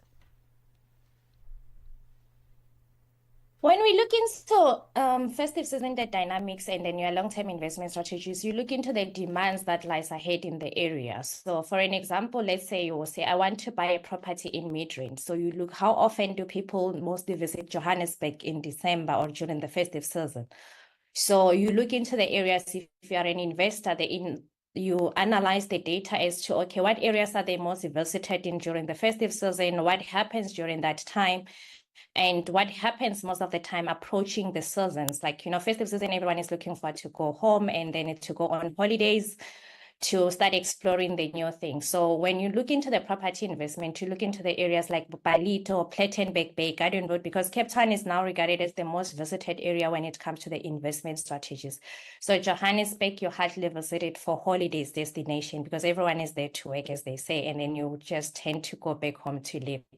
So the tourism in that area, the infrastructure development plays a huge role into that, and also balancing the lifestyle between the gains, the festive gains, as to the higher rental incomes, the what you can get most of the time in December in those areas that I have mentioned. And when you look into Polokwanes and your type of Johannesburg, then Mpumalanga and all those things, people, they do go there and there for holidays, but the rentals, the market, and the rate that is being charged in that is not giving you the long-term profit yield or the market yield that you are required whenever you put into the investment, because the investment is about the area that you are buying in, the location that you are putting in, the balance into that. What kind of the investors are they mostly into that area? So that's what we look into considering the festive season dynamics. Are we seeing more people moving towards off-grid living? I mean, this is something that I came across once upon a time on social media, some reports where more and more people are moving to the farms. They're buying their own little homesteads there. They're becoming self-sufficient. Is that a reality on the ground that we are seeing, that more and more people are moving to these secluded areas, not trying to stack themselves on another apartment, but rather moving to a space where they've got their own garden, they can farm? I would see more investments into those types of properties that can be converted into off-grid living, or are people still moving towards the cities because that's where the opportunities are? To be quite honest with you, people that are going into the retirement. So when we talk of investment properties, you're looking into where is the economic hub of the country sitting at. So people, I tend to hear my clients will say to me that I want to have a house in the farm. I want to move the off-grid because of that. Is, the levies, the rates and taxes. People are tired of paying for the levies, the rates and taxes, the rules that comes with the complexes, because now and then it's evolving. You sit down and then there's a new legislation that comes about. People are just like, we are put together. If you look into most of the developments as well, it's more sectional titles. So people, they are moving into those areas because they want to retire and all that. But for investors, most of them, they buy into the sectional title because that's where most the rental incomes comes in. The economy is based in Johannesburg. You need to stay in Midrand. You need to stay wherever that you can, so that, you can be able to move around. You can't go stay in a farm in Madadiele somewhere and then you say that economy is going to come there. There are not a lot of developments and infrastructure in the area. So when we look into the retirement, and also there is a huge demand of the retirement homes, especially that people now go into the retirement and then they move into those off-grid areas. Not particularly investors, but people buy farms for the retirement purposes. Okay, that's very interesting insights, Motswapule. Let's talk to the first-time buyer for a second and look at what their prospects are at this time. How should they be navigating investing during this last quarter of the year, going into, of course, looking at the future of their investment, as it were? Okay, quite interesting question. As a first-time, we're talking about an first-time investor, someone who says, I want to enter property market, create a portfolio of investment properties and build it from there. So my advice to those is that start with something small where you look into the area. Is this area more in demand? And just to give more of an addition to that, when we talk about property investment into like buying and then the areas that you look at, because you don't want to find yourself investing into an area where you find the units becomes empty or your place is not taken or your place is not rented out. Yeah. So it's quite important to conduct your research and then analyze the area very well. If you're not sure about that, it's also okay to consult with a professional. Like when you enter the market, what are we looking at? What are the levies and rates? Understand the cost that it comes with you buying there. What are the rental returns? What do you call them? The rental yield income. So the first-time home buyers, conduct your research, look into the area very well, understand the location and the environment that you want to invest on. And if it's a Kasi economy, how does it work? And then what are the challenges that you have to face? But most importantly, just understand the market and do a thorough research and look at the numbers. Based on your analysis and what you have been able to be, or what you've been exposed to, are there certain areas that are seeing more of an interest now than we've seen in previous times before? Maybe some new development has happened in that area that now we're seeing more interest, because the central places, Joburg, Midrand, go to Durban, Cape Town, but are there other hidden gems, if you will, that people are starting to show more interest in that that is not really mainstream that people know about? Garden Route. I'm not sure if you're Garden more familiar Route. with Garden Route. Yes, Beautiful, Garden beautiful Route, place. Yes, the beautiful place because it's more developing and you look into your Saldanha, Langaban area as well, the West Coast. Also, Pretoria East is quite great where everyone is like more looking into that because you look into Midrand, it's more central and all that. But Yeah. Pretoria East also catches the eyes of the investors. The areas, your KZN is also getting more developments, and then they look into that. But Garden Route, KZN, and then your Pretoria East, they get to that. But quite interestingly enough, Polokwane is also catching, some eyes now when it's starting to also pop up to say, okay, Polokwane is also developing right there and there.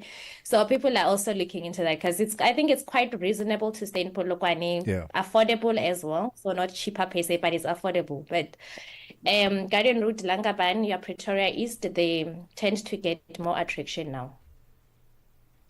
You are definitely the woman we should be speaking to, whether we are first-time investors or we're looking to just expand a little bit and look at what else is out there. Thank you for the insights. This was incredibly helpful. If we are looking to perhaps engage with you further, perhaps look at investment, not just in the festive season, but just looking at property overall, maybe I'm looking to buy in a big metropole like Johannesburg or anywhere else, how can we get hold of you through Duchess M Property Group? We've got our website called the Duchess M Property Group as well, and then my contact details are also there. Okay, and then I don't, sorry, I'm not that much of a social media person. Then yes, but my contact details are also 061 382 7971. So my other name that I normally prefer to use is Motswapuleng. So people can reach out to us for consultation because I also prefer doing the consultation before they can just, enter the market just to understand. So I can repeat the numbers. It's 061 382 7971. Amazing. Motswapuleng, thank you so much for your time this afternoon and for your insights. The voice of Motswapuleng Jacqueline Mpe, CEO and founder of Duchess M Property Group, just shining a light on the current trends in the property space during this festive season. Let's get the latest in sports. Fix Lingwati standing by. Sports on Channel Africa. The African Perspective.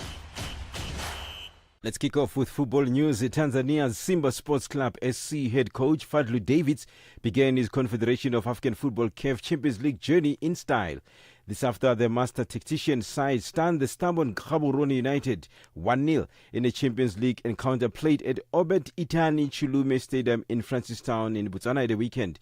Eli Nkibisawala Mbanzu scored for the Tanzanian champions through a flashing header that left the GU, that is the Gaborone United goalie Prince Moketsi, clutching onto the air in the 20th minute. Davids praised his boys for an excellent performance. When we had the ball, we were in control. When we had the ball, especially in the first half, we were quite unlocking them, destabilizing them with our movements, with our rotations, and this gave us the edge when we did have the ball. Of course, they're a very dangerous side, and we said it before the game in the press conference. Checked the results, and a lot of big teams have lost.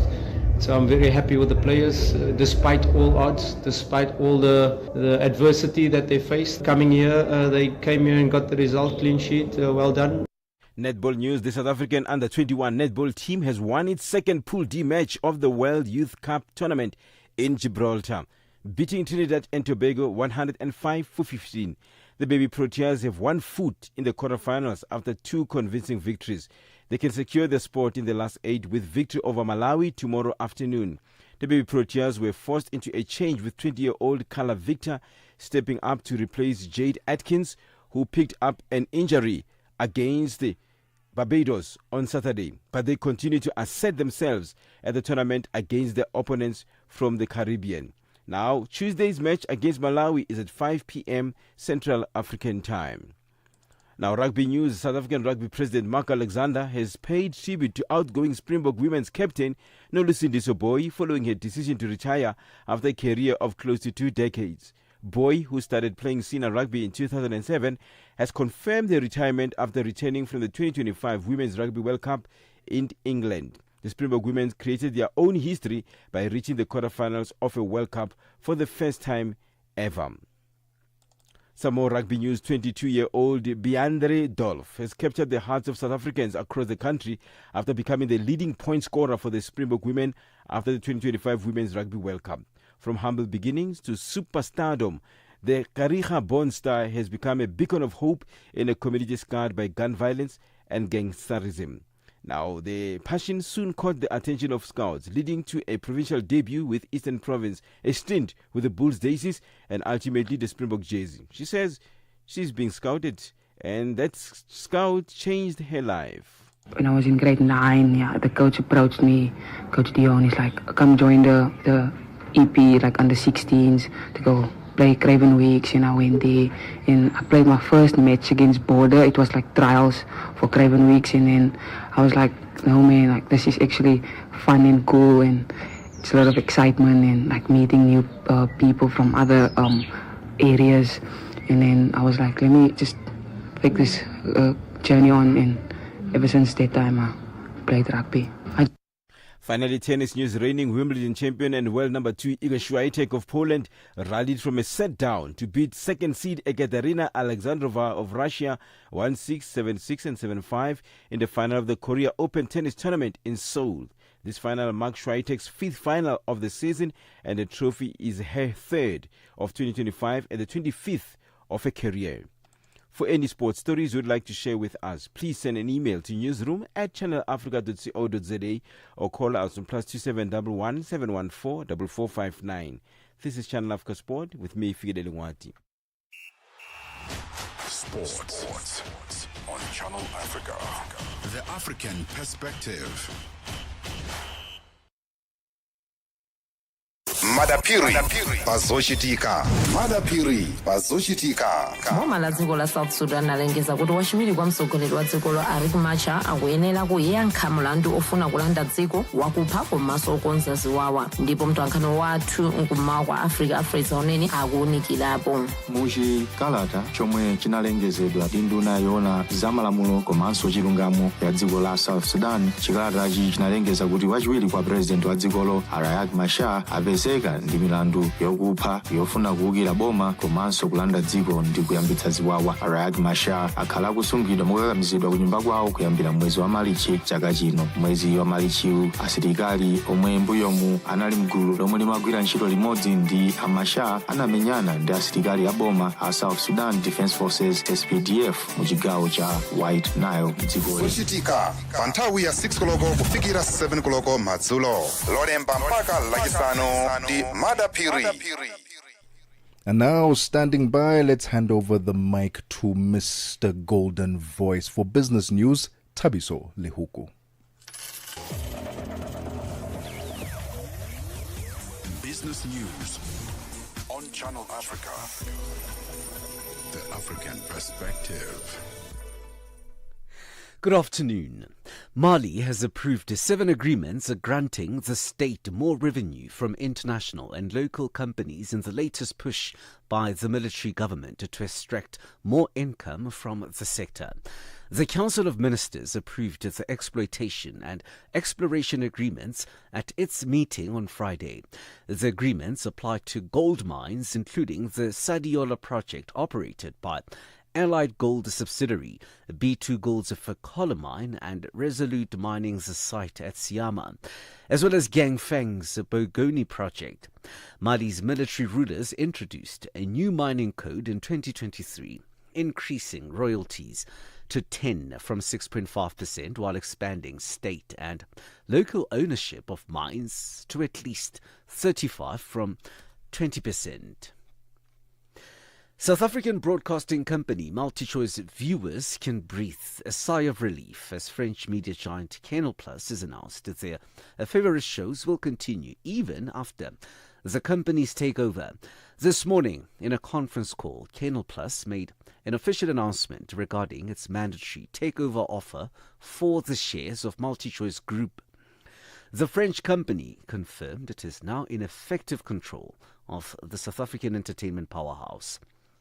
According to Canal Plus, the company is now set to begin the integration process. Maxime Sada, a Canal Plus chair.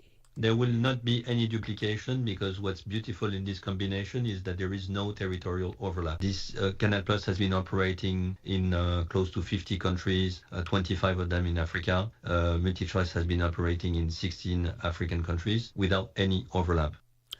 The Competition Tribunal has heard fresh evidence in the excessive and predatory pricing case against the South African Airlink. Economic expert from the Competition Commission, Jason Oprosky, has testified that the airline overstated the value of its assets by using a method known as gross replacement value.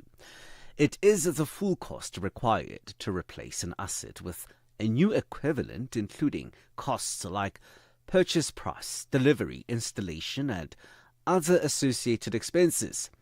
SABC News economics reporter Nosipo Khatebe has more. The latest economic testimony follows earlier submissions from factual and financial experts. Airlink faces prosecution after the Commission investigated 3 complaints relating to its pricing conduct on the Johannesburg-Mthatha route between September 2012 and August 2016. The dollar rose slightly as traders looked ahead to a slew of speeches from Federal Reserve officials throughout the week that could provide further clues to the U.S. rate outlook. The central bank resumed its easing cycle last week. The greenback hovered near levels seen before last week's federal decision. The US dollar snapped a 3-day rising streak as investors await comments from the federal officials to better gauge the monetary policy outlook after the central bank resumed its easing cycle last week. The dollar hovered near levels last seen before the federal's decision. Analysts say the current pricing is consistent with the central bank's messaging, which highlighted rising concerns over the US labor market as the key driver of policy. $1 in Nigeria is trading at 1,492 naira, Botswana 13 pula 11, Kenya 128 shillings 63, and Zambia 23 kwacha 61. The BRICS countries and Brazil, the dollar there will cost you 5 real 32, Russia 83 rubles 41, India 88 rupees 9, China 7 yuan 11, and in South Africa the dollar will cost you 17 rand 31 cents. 74 pence British pound, 85 to the euro. Gold is trading at $3,725 and platinum $1,422 per ounce. Brent crude oil is at $66.49 a barrel. For any business stories you would like to share with us, please send us an email to newsroom@channelafrica.co.za or call us on +27 11 714 4459. For Channel Africa Business in Johannesburg, I'm Tabiso Lohoko.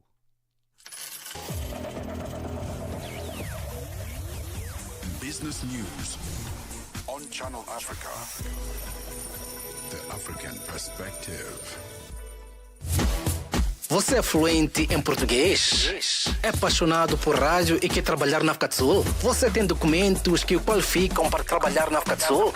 Nesse caso, podemos ter uma oportunidade para você trabalhar no Canal África. Envie seu currículo e demonstração para Canal África at newsroom@channelafrica.co.za. Lembre-se, se você não receber alguma resposta nossa em 14 dias, isso significa que você não foi selecionado. Canal África, a perspectiva africana. Hi there. Do you want to elevate your business and give it a voice in South Africa and Africa as a whole? Well, in that case, let Channel Africa make this a possibility. Channel Africa is willing to advertise your business for as little as 30,000 rands or $1,719.18. To get access to these great rates, send all requests to mukwena@SABC. That's MOKOENATA@SABC. Channel Africa, the African perspective. Matseko Musito and Teboholi Kuleni on the upside. DJ Spinall. I'm on my way to you. The time is on the loose. I will always fight for truth. If I had the chance to choose, yeah, we do. like every other spy, my weakness is love. I don't do it for the medals, 'cause no me without us. P stands for the people.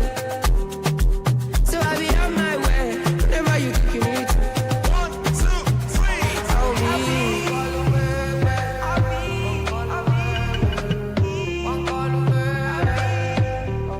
Ladies, I'll be.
It is 45 minutes after 2 p.m. Central African Time. That was One Call, if I'm not mistaken, with that song by Spinali, featuring O'Malley and Tyler. It's that time of the day for What Caught Your Eye. And here's what we're going to do. Instead of doing the What Caught Your Eye now, we'll do it just after the little break we're going to take, right?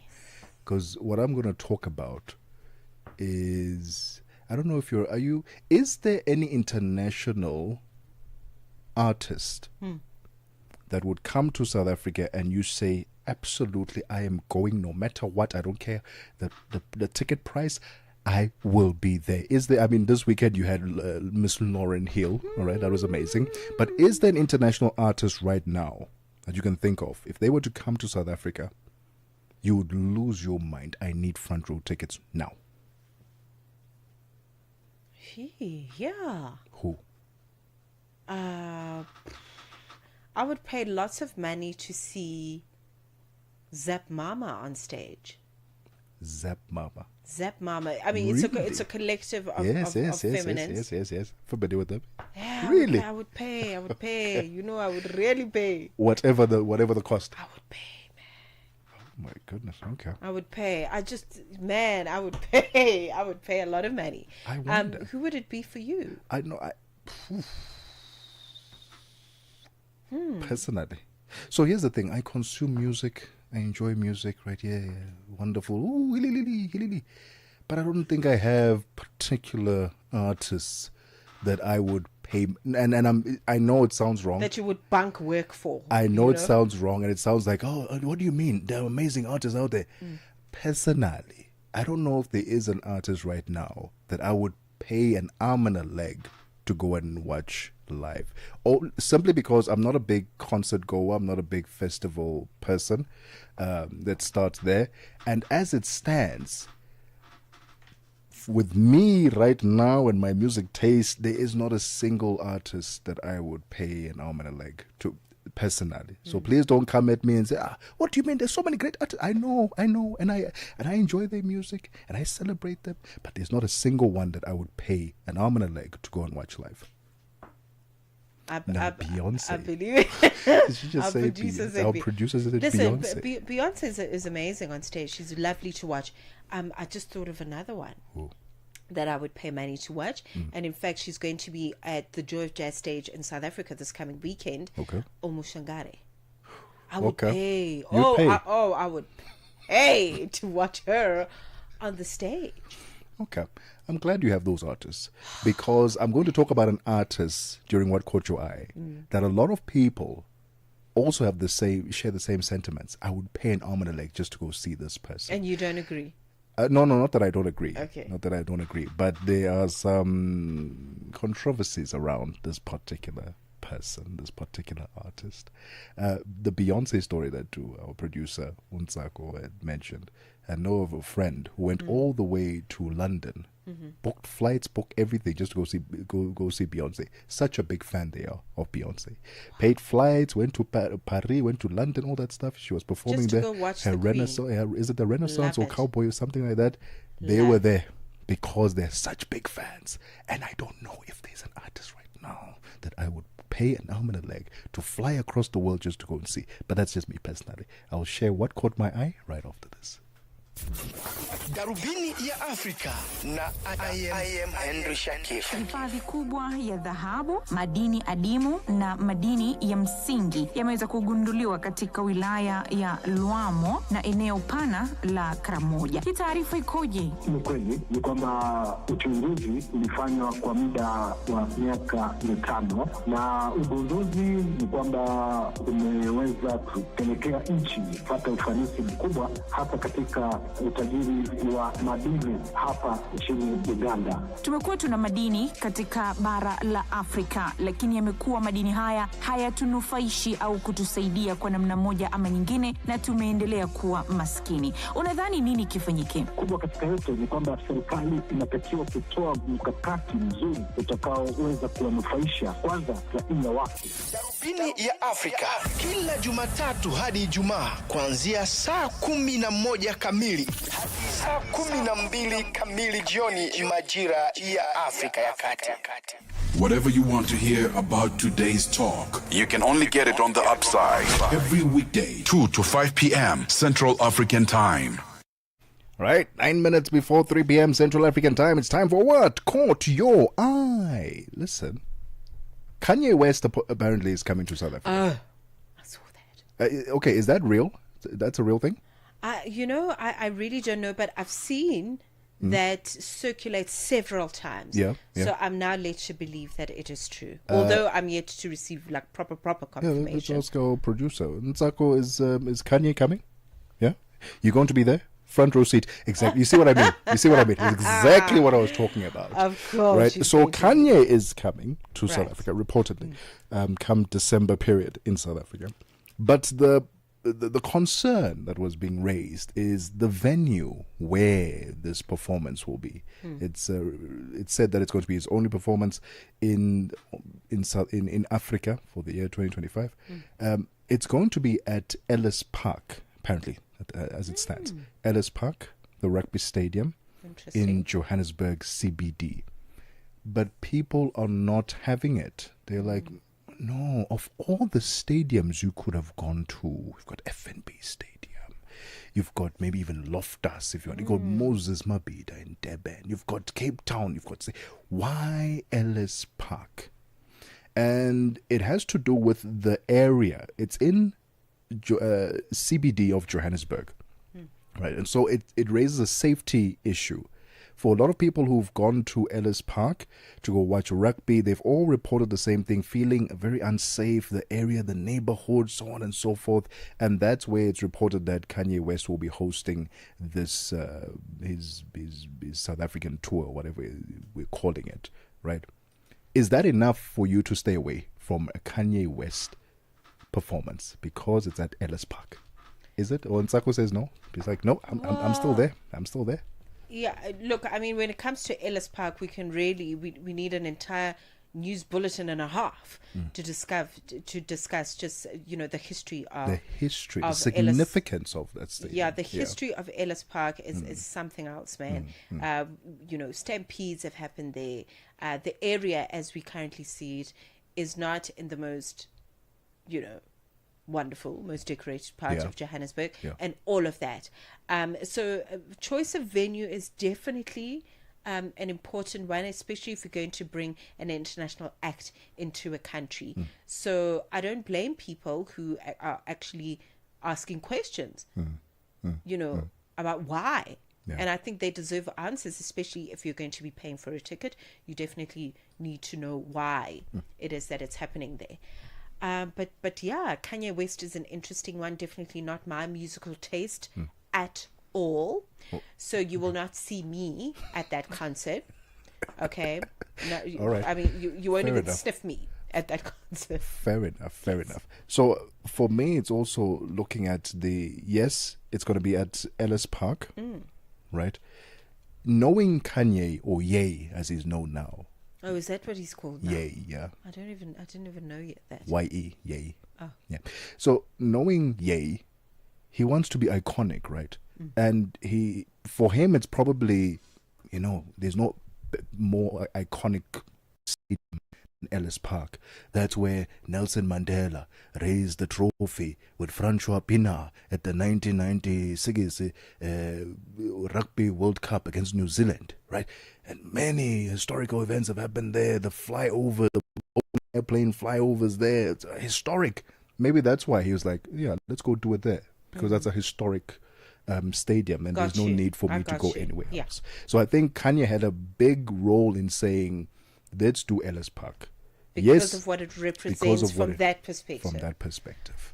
Then I'm going to ask you a question. I'm going to ask again to our lovely listeners and viewers.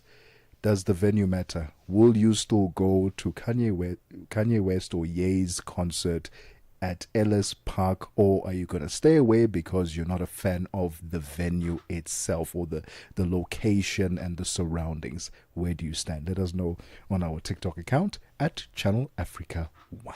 That's a very good question. Right. Really good question. Okay, so look, I'm going to keep my what caught your eye within the theme of music. And I want to go back to this particular festival that took place over the weekend. It was a 2-day affair. It happened at a very, very popular venue in Johannesburg. And this is an annual, concert that supports the art sector, that supports artists, and these people have a lot of experience in putting concerts together. So it never disappoints. It was my first time actually attending this year, because I needed to go see Lauren Hill, and also it was per invite, so I was not going to miss it, and I had such a good time. But I want to talk about a South African songstress who was on the stage. She's got, oh my gosh, countless albums. I can't remember how many albums she's got. I think she's got 7, if not 8 albums. Her name is Lerato Molapo. We know her as Lyra. And she was part of the lineup of artists at this particular festival. And I remember just standing there in tears, just watching her on stage. Yeah. I haven't seen her with my own two eyes perform live since she had the stroke. So Lyra has had, she suffered a stroke actually several years ago, and her recovery has been nothing but remarkable. And that's why I was in tears, because it was in April of the year 2022, if memory serves me correctly, when she was in Germany, and she suffered a stroke, and this stroke left her completely speechless. Like, she couldn't speak. She couldn't speak, she couldn't read, she couldn't write, she couldn't fend for herself, she couldn't communicate properly.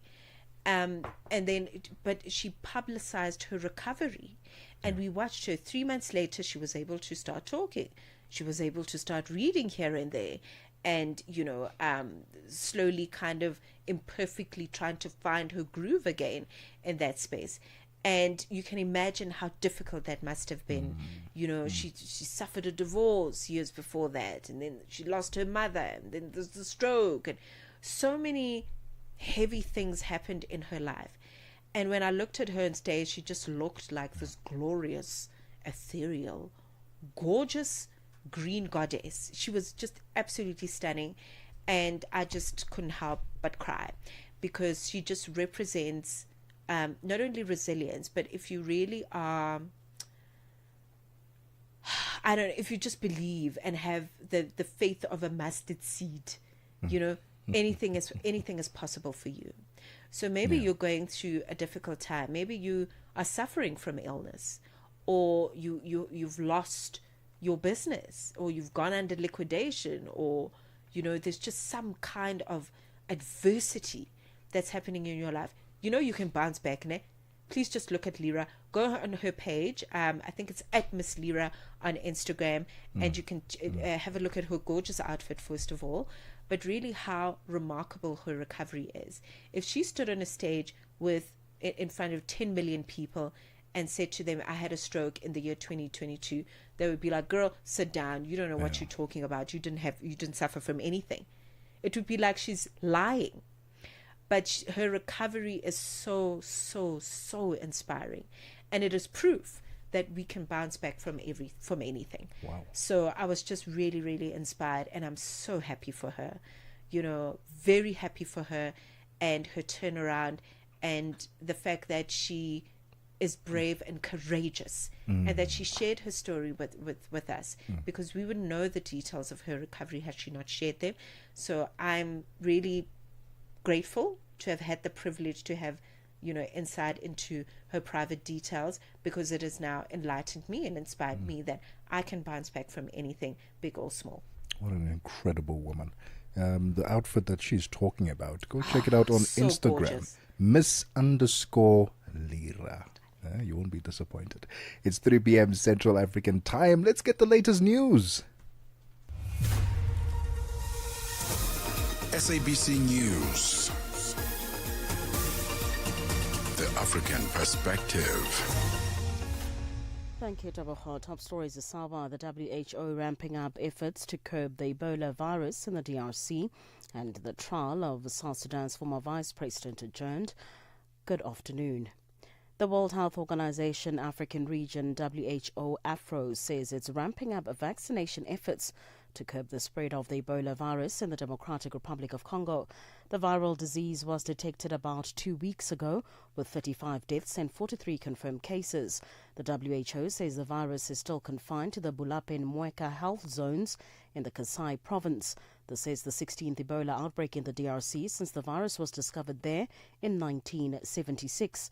Dr. Patrick Ortim is the regional manager for the emergency response at WHO AFRO. For the Ebola Zaire species, we have actually 2 vaccines that have been pre-qualified by WHO.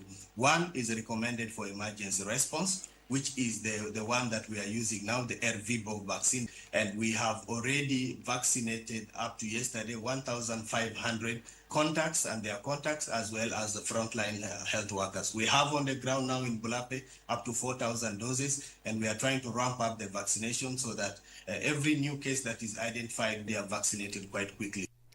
The trial of South Sudan's former Vice President Riek Machar has been adjourned after a dispute over the court's authority. His lawyers argued the proceedings breached the constitution in the 2018 peace deal. Prosecutors rejected the claim Machar appeared in court for charges of murder, treason and crimes against humanity. The BBC's Aksia Wandera has the story. Dr. Riek Machar and his co-accused were behind these huge metal bars where they sat as they listened to the proceedings. Many of his supporters, including those in the SPLM in opposition, have said that this is an attempt by President Salva Kiir to consolidate power and dismantle the 2018 peace agreement where they agreed to rule the country together. And his supporters have also argued that President Salva Kiir is trying to completely eliminate Dr. Riek Machar from the politics of the country by bringing into the government his allies and some of his cronies. South Africa's National Police Commissioner Thami Ngubeni says the Political Killings Task Team was handling 612 dockets at the time of its disbandment.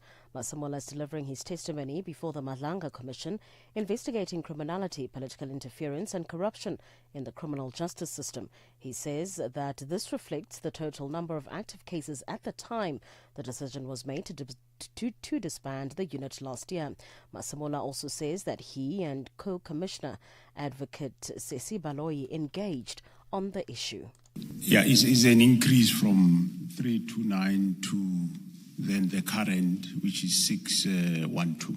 It's an increase of extra allocation of dockets. So as at the time that the minister makes the decision to disband, you're now dealing in the region of about 612. Yes, that's dockets. Correct. Yes.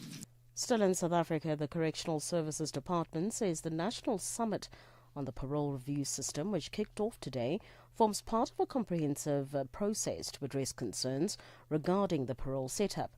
The summit, taking place in the capital Pretoria, aims to provide a platform for stakeholders to develop strategies that will ensure the successful reintegration of offenders.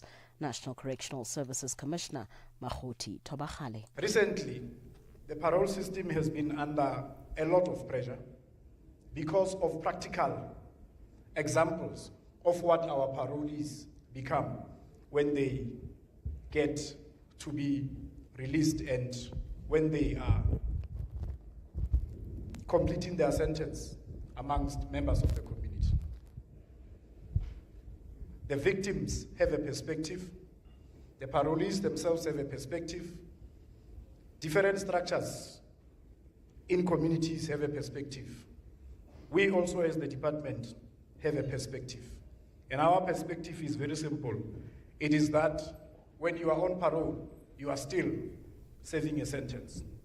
And finally, the United Kingdom's Foreign Secretary Yvette Cooper has warned Israel not to annex parts of the West Bank in retaliation for the UK's recognition of Palestinian statehood. This comes as France is expected to join the UK, Canada and Australia in recognizing a Palestinian statehood. In response, Israeli Prime Minister Benjamin Netanyahu said the three countries' move gives a huge reward to terrorism. In a video statement released on social media last night, he also said a Palestinian state will not happen. Meanwhile, world leaders will gather at the UN General Assembly in New York tomorrow, where a meeting is planned to discuss the path to a two-state solution to end the war in Gaza. Recapping the top story this hour, the World Health Organization African region says it's ramping up vaccination efforts to curb the spread of the Ebola virus in the Democratic Republic of Congo. For any news stories you would like to share with us, please do send an email to newsroom@channelafrica.co.za or call us on +27 11 714 4459. For Channel Africa News, I'm Jolani Tulo Webe. SABC News. The African Perspective.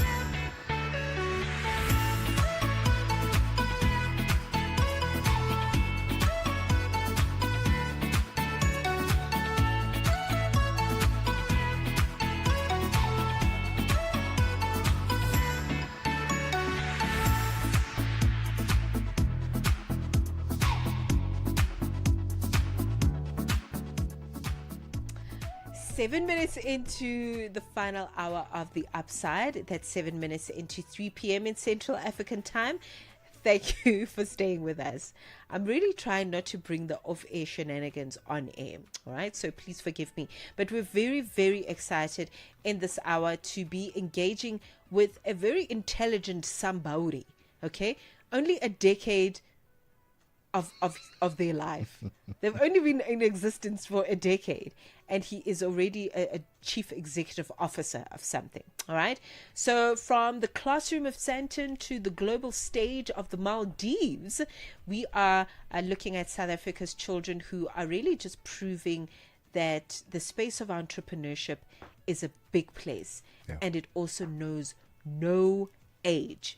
All right, we're going to be speaking to one of those achievers, a young entrepreneur. As I'd mentioned, they already call themselves CEO of something. We're going to find out what that something is. Danger Escape. Only 10 years old. Oh, I wanted to keep it as a surprise. Oh, my bad. I ruined the moment. Let's start again. Yeah, something.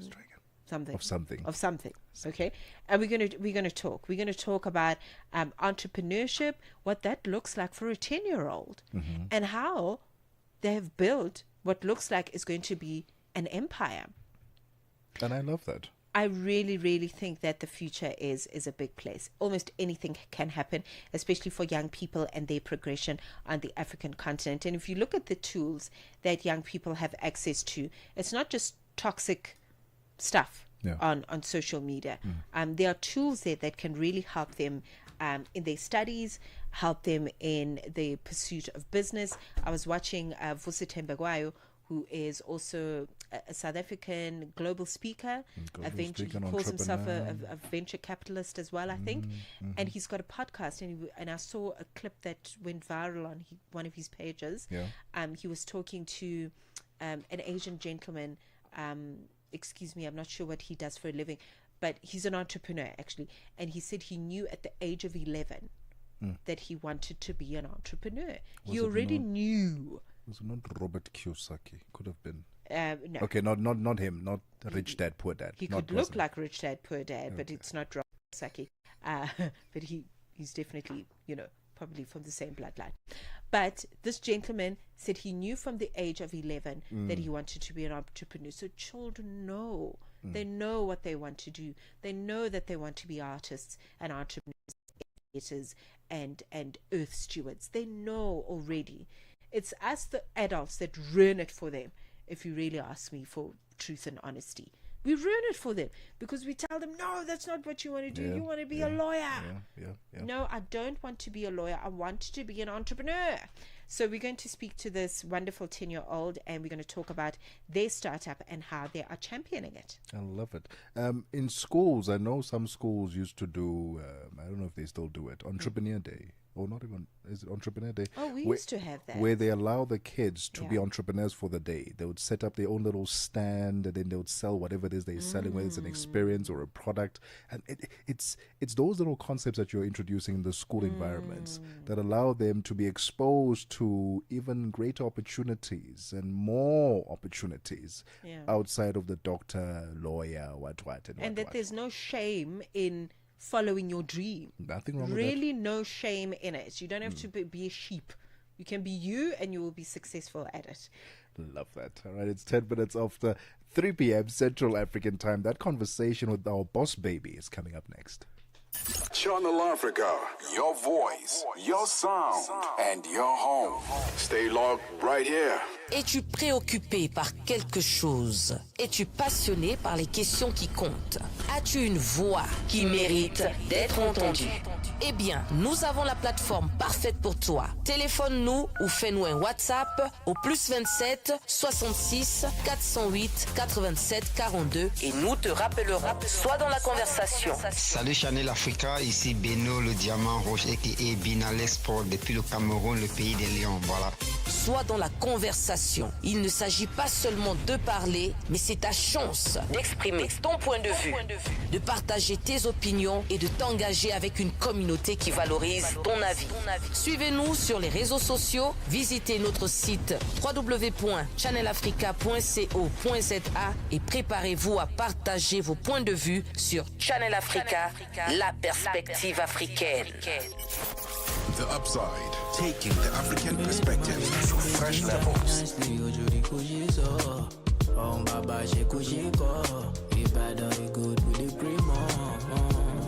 Tough times don't last, but tough people do. You go stand tall.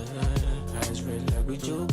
Puff pass for the pain, I love. Never really wanna know your interest. Money there for my mind, I'm in business. Many times they try to play my intellect. And you know my shop, I'm gonna build the rest. Yeah, when you ready, make you take the shot. And you know what's gonna happen, make we ginger next. Sound.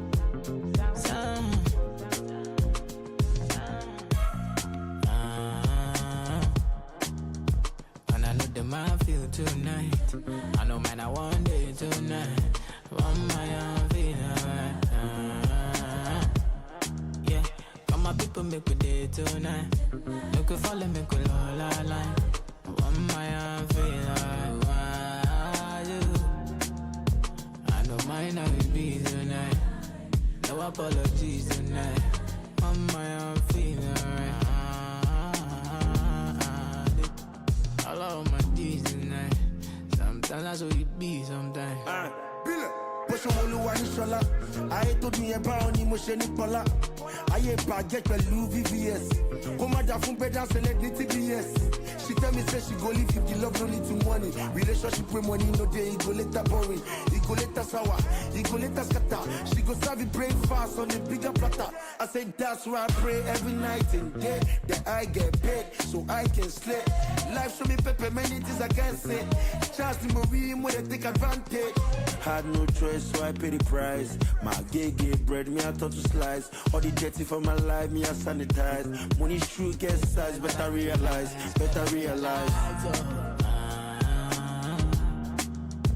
And I know the man feel tonight. I know man, I want it tonight. One my feel alright. Yeah, come my people make we day tonight. Make we follow, make we all line.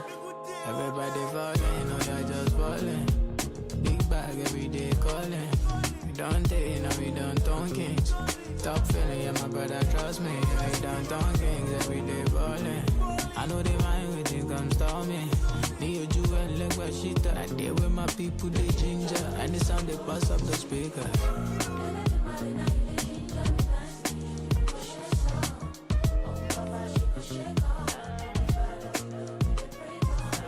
No interruptions, just the music you love on Channel Africa.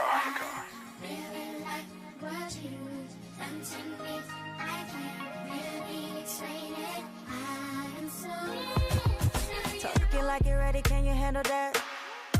Maybe we can settle that. I know you're fiending for my bigger back, ooh. All in your face, all in your face. I'm down to do what you really want to.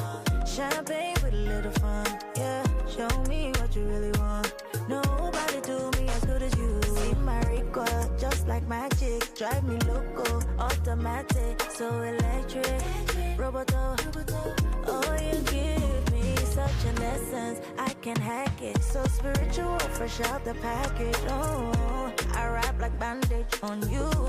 It's only you for me. You for me. You for me.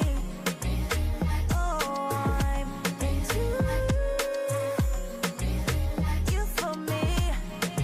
Give it all to me. Can't nobody compare to you.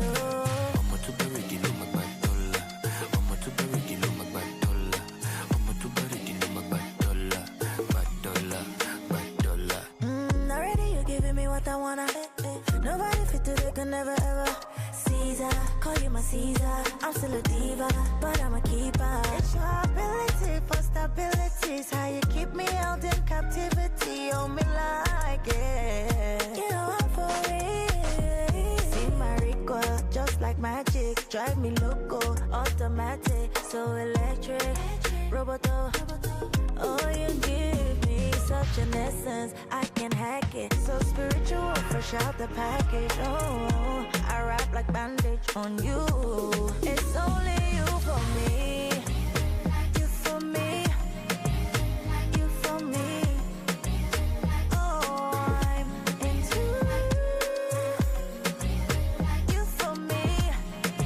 Give it all to me. Can't nobody compare to you.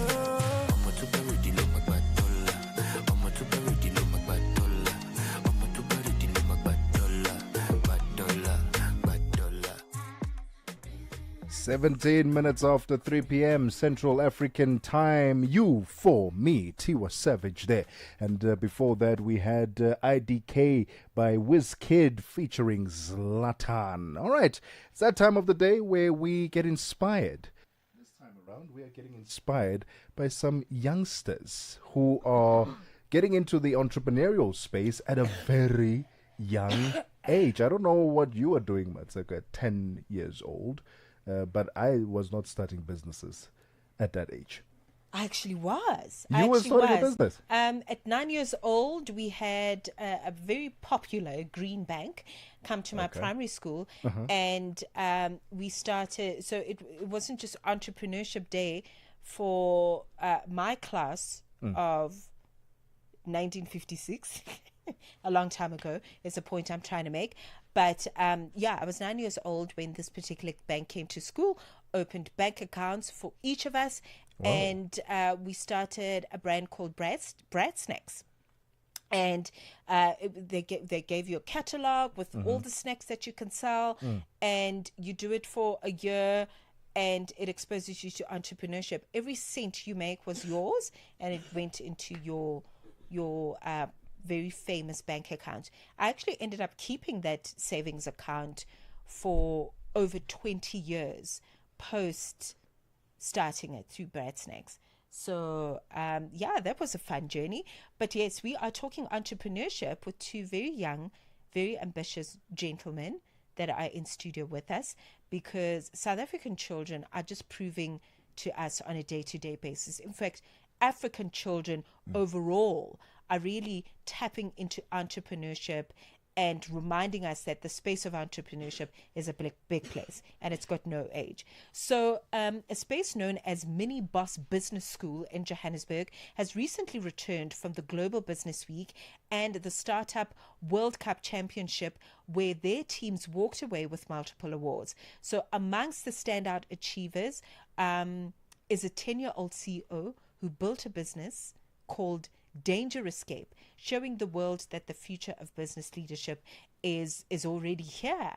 And we have two of them in studio with us, actually, two special guests with us in studio, so we can talk young people, you know, children and entrepreneurship. We've got Lesedi Mazibedi joining us in studio, as well as Asha Hlachwayo. Welcome to the both of you, gentlemen. Thank you very much for joining us. You're welcome.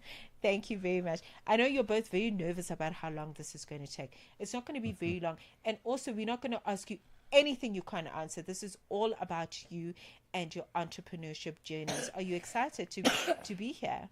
Yes.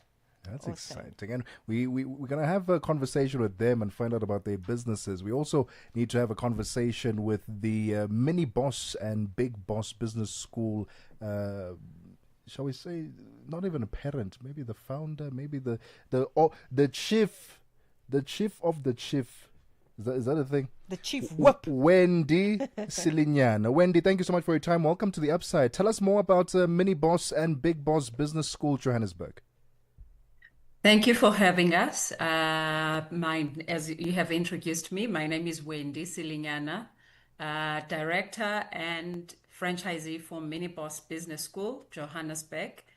We are located in Johannesburg, in Sandton, where we operate from. So just to tell you a bit about what Mini Boss is about. Mini Boss and Big Boss is an international business school for children between the ages of 6 to 19. It was started in 25 years ago in other parts of the world and existing in those spaces in those countries until 2023, where I saw the opportunity to bring this incredible platform for our African children into South Africa. And there we are. We have Mini Boss Business School in South Africa, the only branch in the African region. So it's a platform to really encourage children to take their ideas and not just to package them and think about them, but to package them to be businesses and start their entrepreneurial journey at that age. Through business skills, through us teaching them business skills, through us making sure that their idea gets to see the light of day. As you would know, that in South Africa we have one of the biggest challenges, which is unemployment. And the opportunity to teach children at a young age to create their own economic opportunities is very important. And so forth. And so therefore, Miniboss is really about creating that platform where young children can not only think about becoming an employee one day, but think about being job creators. I think that's so wonderful, Wendy. Let's talk about intake then for young people, because this is just such a necessary skill in the changing times as we move further and further away from it just being about big business economies. Teaching children is essential. So what is the process for intake for young children to get into the Mini Boss Business School program? So we have about 8 courses that a child would cover over a period of 8 years, which then culminates to the full, which we term it as the full program, where at the end of completion, each student gets a UK diploma. And what we do then, we put them into a process of competing at global stages with other fellow mini bosses, and upon completing that process, they then graduate from the program. So the intake for the program, they can follow us on we are currently open for intake. They can follow, parents can follow us on our social media pages, and also follow us on our website as Mini Boss Johannesburg. And also follow us on Instagram as well. They can send us a message or an inquiry. We'll take it up and also enroll other children. So each year we have about 2 intakes. We have the beginning of the year and also September, where we allow students to come into our program. Amazing. Let's now find out from the superstars in the studio about their businesses. I'm going to start off with you, tell us about your business, and then you, Lisedi, to tell us about your business. What business did you start? We started a board game named Danger Escape. So both of you? Yes. Oh, so you're both co-CEOs. There's one more person, but he didn't show up today. All right. Tell us about Danger Escapes. What is it all about? So Danger Escape teaches kids about safety, and there's different colors, and you can play it. There's like characters, like characters you can move with, and I think you can be in teams, and there's different colors. There's red, there's purple, there's orange, there's green, there's green, there's yellow, there's... You said, do you know any more? I do.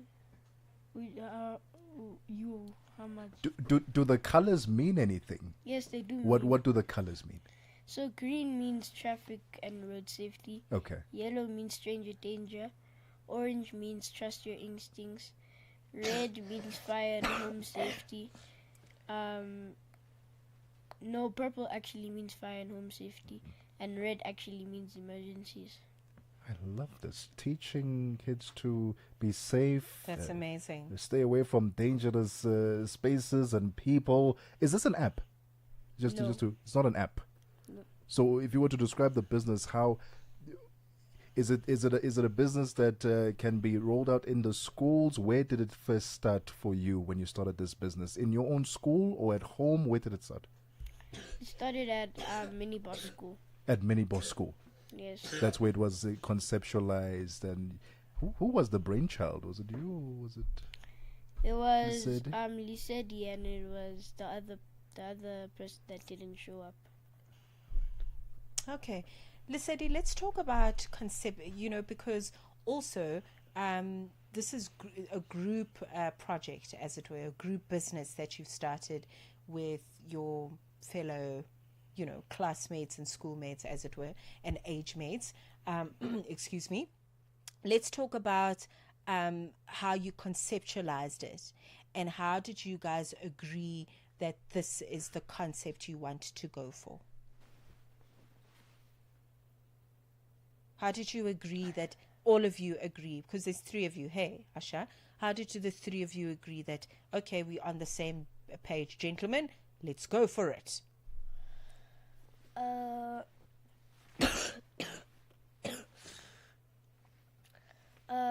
Because there's a lot of people who are kidnapping in South Africa. So we could reduce it. Right. And then how did you conceptualize? Did you sit together in a group and say, gents, this is how we're gonna do it. We're gonna come up with this extraordinary idea, or did one person come with the idea and then all of you agreed for the idea? Oh, we all came. I said something with like Asha. Yeah. Wanted a business about an app where we teach. He came up with a different idea about math, yeah? And so I thought of that idea, so we put it there. Okay. But then it couldn't work. Right.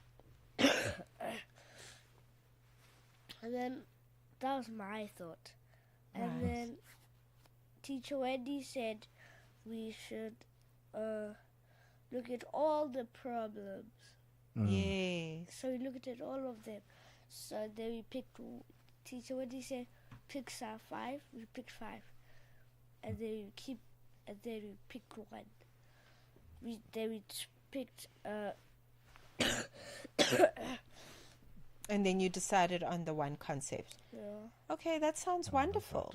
Okay, you can unpack for us, where we can find Danger Escape and how you turned it into a business and all of that beautiful stuff, okay? We're going to take a quick sports break with Uncle Figile Lingwati. He's going to tell us about sport, then we're going to return. Get the news, music, and lifestyle of Africa on Channel Africa, the African perspective. Sports on Channel Africa, the African perspective. We kick off with rugby news. The Springbok backline guru Tony Brown says while the win over the All Blacks in Wellington was good, he's still waiting for an 80-minute performance from South Africa. The Boks are in Durban for the penultimate round of the Rugby Championship against Argentina. Brown warned that Los Pumas have wins over the All Blacks and Australia in the tournament and will thrive if there is any loose play.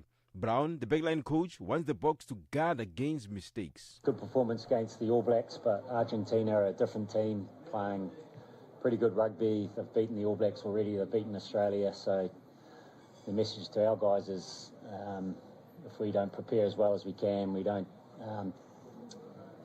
pitch up and be as physical and dominant as possible, we're going to be put under pressure. So getting our game right is the massive part for us this week. For a player like centre Andre Eerthuizen, the win over the All Blacks has shown the Boks what they are capable of. That shows us what we actually can do when we execute and we play well together. Because it's a big thing for us is playing together. So yeah, that's probably the biggest thing for me. And what we take out of this is if we execute how good it can be. And now it's just being consistent and putting consistently performances in like that. On to football news. The Tanzania Simba Sports Club SC head coach Fadlu Davids began his Confederation of African Football CAF Champions League journey in style.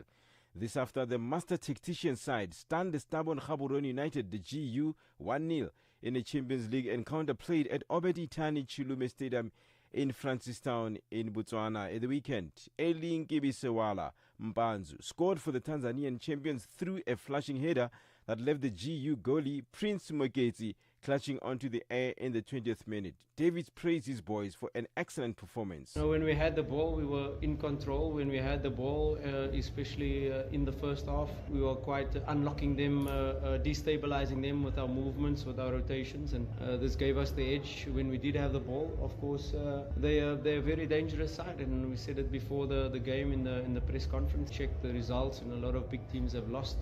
So I'm very happy with the players, despite all odds, despite all the adversity that they faced. Coming here, they came here and got the result, clean sheet, well done. Now, netball news. The South African under-21 netball team has won its second Pool D match of the World Youth Tournament in Gibraltar, beating Trinidad and Tobago 105-15. The Baby Proteas have one foot in the quarterfinals after two convincing victories.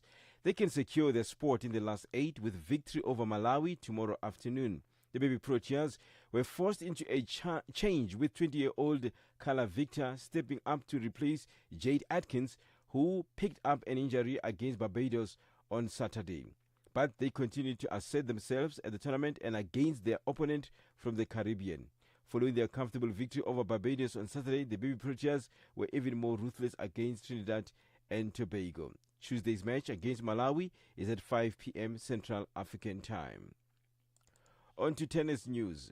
Wimbledon reigning champion and world number 2 Iga Swiatek of Poland rallied from a set down to beat second seed Ekaterina Alexandrova of Russia 1-6, 7-6 and 7-5 in the final of the Korea Open tennis tournament in Seoul. This final marks Swiatek's 5th final of the season, and the trophy is her 3rd of 2025 and the 25th of her career. Swiatek's dominance in her opening 3 matches in Seoul has brought back memories of a 37-match winning streak in 2022. The 6-time Grand Slam champion made 14 unforced errors in a lopsided first set. She fought her way back into the match, clinching the second set after a tiebreaker. The decider was another ding-dong battle, but Swiatek won the important point. She was eventually crowned champion after 2 hours and 44 minutes, a title on a first visit to Seoul, courtesy of a 1-6, 7-6, 7-5 victory. For any sports stories you'd like to share with us, please send an email to newsroom@channelafrica.co.za or call us on +2711 714 4459. This is Channel Africa Sport with me, Fidel Ngwati. Sports on Channel Africa. The African Perspective. Hi there. Do you want to elevate your business and give it a voice in South Africa and Africa as a whole? Well, in that case, let Channel Africa make this a possibility. Channel Africa is willing to advertise your business for as little as 30,000 rands or $1,719.18. To get access to these great rates, send all requests to mokoenata@SABC. That's MOKOENATA@SABC. Channel Africa, the African Perspective. 35 minutes after 3 p.m. Central African Time. Let's get the latest in business news. Uncle Thabiso Lehuku is standing by. Business news on Channel Africa. The African Perspective. Thanks, Devoho, and good afternoon. Mali has approved 7 agreements granting the state more revenue from international and local mining companies in the latest push by the military government to extract more income from the sector. The Council of Ministers approved the exploitation and exploration agreements at its meeting on Friday. The agreement applied to gold mines, including the Sadiola project operated by an Allied Gold subsidiary, B2 Gold's Fekola mine and Resolute mining site at Siama, as well as Gangfeng's Pagoni project. Mali's military rulers introduced a new mining code in 2023, increasing royalties to 10 from 6.5% while expanding state and local ownership of mines to at least 35 from 20%. South African broadcasting company MultiChoice Viewers can breathe a sigh of relief as French media giant Canal Plus has announced that their favourite shows will continue, even after the company's takeover. This morning, in a conference call, Canal Plus made an official announcement regarding its mandatory takeover offer for the shares of MultiChoice Group. The French company confirmed it is now in effective control of the South African entertainment powerhouse. According to Canal Plus, the company is now set to begin the integration process. Maxime Sada, Canal Plus chair. There will not be any duplication because what's beautiful in this combination is that there is no territorial overlap. This Canal Plus has been operating in close to 50 countries, 25 of them in Africa. MultiChoice has been operating in 16 African countries without any overlap. The Competition Tribunal has heard fresh evidence in the excessive and predatory pricing case against South African Airlink. Economic expert for the Competition Commission, Jason Oprosky, has testified that the airline overstated the value of its assets by using a method known as gross replacement value. It is the full cost required to replace an asset with a new equivalent, including costs like a purchase price, delivery, installation and other associated expenses. SABC News economics reporter Nosipo Khadebe has more. The latest economic testimony follows earlier submissions from factual and financial experts. Airlink faces prosecution after the Commission investigated 3 complaints relating to its pricing conduct on the Johannesburg-Mthatha route between September 2012 and August 2016. American multinational pharmaceutical Pfizer says it would acquire weight loss drug developer Metsera in a deal valued at up to $7.3 billion, including future payments to secure its position in the lucrative obesity treatment market. The global obesity drug market, projected to reach $150 billion by early 2030s, has been booming over the last few years, driven by the success of highly effective GLP-1 targeting therapies from companies such as Novo Nordisk and Eli Lilly, both fiercely competing for market dominance. Pfizer CEO Albert Bourla says Metsera's acquisition propels Pfizer into this key therapeutic area. Oil prices were little changed as concerns over Russia and the Middle East were accounted by oversupply jitters. Brent crude oil futures, which have traded between $65.50 and $69 a barrel since early August, dipped 12 US cents or 0.2% to $66.56 a barrel, while the U.S. Texas Intermediate crude contract for October was at $62.65 a barrel, down 3 cents or 0.1%. The October WTI contract expires on Monday, and the more active November contract fell 18 cents or 0.3% to $62.22 a barrel. $1 in Nigeria is trading at 1,000 naira 492 in Botswana. It's a 13 pula 11. Kenya 128 shillings 63, and Zambia 23 kwacha 61. The BRICS countries and Brazil, the dollar there will cost you 5 ril 32. Russia 83 rubles 41. India 88 rupees 9. China 71 11.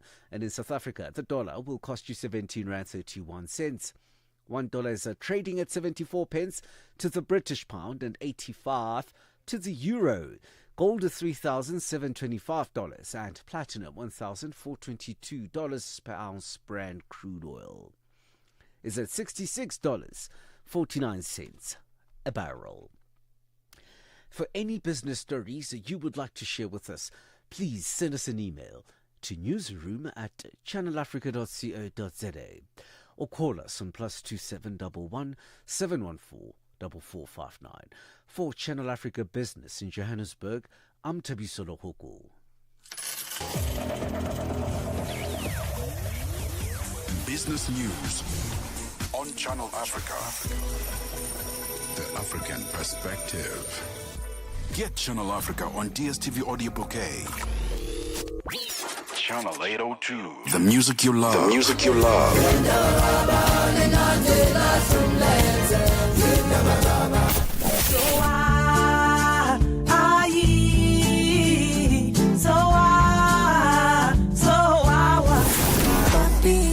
Girl in my head, still can't explain. On Channel Africa, The African Perspective.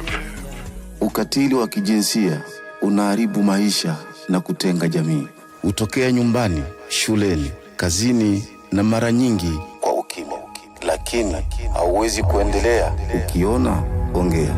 Ikiwa unaumia, funguka, kwa sababu kutofanya lolote sio chaguo. Sikiliza vituo vyote 19 vya redio kuanzia Jumatano ya tarehe 23 Julai kwenye mijadala, ushauri, tamthilia, maonyesho ya elimu na mahojiano na wataalamu, manusura, watunga sheria na nchi nzima iliyoathirika na ukatili wa kijinsia kwenye vituo vyako pendwa vya redio.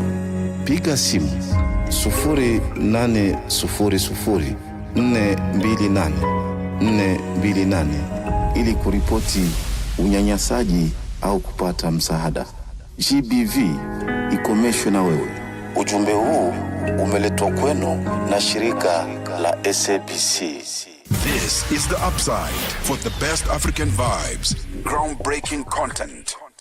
Mini Boss Business School Johannesburg recently returned from the Global Business Week and Startup World Cup Championship with a suitcase full of medals, trophies, and dreams made real. And one of those standout entrepreneurs and ventures was Danger Escape. And we have the co-CEOs of Danger Escape's 10-year-olds by Asha Tlachwayo, and we've got Lisedi Mazibedi. You're not 10. How old are you, Lizard? You're 8. You are 8? Wow. What? Okay, my apologies. 8-year-old and 10-year-old. You 10, right? Yes. Yeah, Asha's 10. And on the line, we are still joined by the director of Mini Boss and Big Boss Business School Johannesburg, Wendy Silinyana. Wendy, let's talk about Danger Escape. Why was this such a standout at this year's championship when they went international and at the Global Business Week? What made Danger Escape such a standout? Thank you, Teboho. One of the things that the jury members, so the competition is amongst all Mini Boss Business School, Mini Boss students from different countries. Okay. And they are each competing for the prize, for the cup, and putting their ideas and their businesses and showing progress in developing the business idea from just being an idea to actually being a startup. And also showing also that they have managed to raise capital for the business. So those are some of the things that the jury members, which is made up of business leaders coming from over 35 countries, and some of them are investors, and some of them are successful business people who are also supporting the work of young people. Yeah. And also having children that are also participating at the championship. So what was outstanding about the idea is that it talked to UN, United Nations SDG award, SDG, which is Sustainable Development Goals. It showed that they are not just doing a business or starting a business just for commercial purposes, but they are also looking at how it can impact and communities, and also educate children about safety. So the issues of social safety, and also issues of education as well. So that was one of the reasons why they came out. They didn't come out first place, however, they got recognition under the United Nations SDG Awards, which affirms the work that they are doing, that it is in line with sustainability, it is in line with what the United Nations wants to achieve. It sounds, like you really have this program, Unlock, Wendy. My final question to you is around how I'm able to determine if my child is the right fit for Mini Boss Business School, because it's very easy, I think, for many parents to kind of want to live vicariously through their children. Right? You wanted them to be a cricket player because that's what you wanted to be when you were 8 or 10 years old. Or you want them to be this astute businessman because that's what you wanted. But how am I able to assess and determine that my child actually has an entrepreneurship bone that I would love to grow and nurture? Are you able to assist me in that process as an organization? Absolutely. So there are two areas which the Mini Boss program assists students. It assists them with skills for the real world. So whether you want to be an entrepreneur or not, it will still give you skills that are used in the business world, like your soft skills, the ability to work in a team, the ability to be creative. And also to be able to take an idea and to conceptualize it and turn it into a sustainable business. So there are different skills that our students do learn. So I wouldn't say if you don't feel that they don't have that entrepreneurial streak in them, they are not the right fit. I would say even in that case, if they want to be a top executive in a company, the skills still come in handy. So they learn those skills at a young age. But we do have a process that we take our students or potential students through, where we conduct an interview with them, and we sort of sense where they are, what are they thinking, do they even think about their future, what they want to be when they grow up, and how do they want to earn money, which is a very important question that we ask them. How do you want to earn money when you are older? Yeah. And when you are earning that money, how do you think now, if you go back and say, what are the steps that you want to take to get there, where you are successful and happy and earning well, or rather making money as a business person? We are still joined on the line by Wendy. She's the director of Mini Boss and Big Boss. Not Big Boss. Why am I saying Big Boss? Mini Boss and Big Boss Business School, Johannesburg. And in studio, we have two mini bosses here. So as mini bosses, Asha and Lisedi, what are your hopes for Danger Escapes? Let's start with you, Asha. What are your hopes? What are you hoping to achieve? And how big do you want to grow this Danger Escape platform? I just hope that it be successful and that maybe we can grow it bigger than it already is. And yeah. I love that. Lisedi? Or to have 10 pilot schools. Oh, tell us more. And to have a digital app. Okay. And a video game. We were having off-air conversations with Asha, and it was like, this is phase 1 of Danger Escape. What's phase 2? What are you hoping to introduce to this platform as time goes by? We haven't. Phase 2 is the tracking device. If you're getting kidnapped, your parents can locate you if you press a button, and it will mean that you're in a panic, and yeah, they'll call the police, or maybe they'll come by. Nice.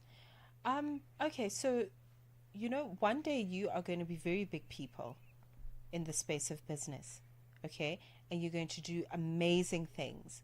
Do you think about what you want to do when you leave school, when you come out of your school uniform and you are on a global stage somewhere? Do you think about what kind of person you want to be? Do you want to be a businessman? Do you want to be a CEO? What do you want to do? I'll start with you, Lisedi. What do you want to do when you leave school? Be a professional golfer. Okay. Like Tiger Woods. Yeah. He's the only one that I know. Sorry. That's nice. I love that. And for you, Asha?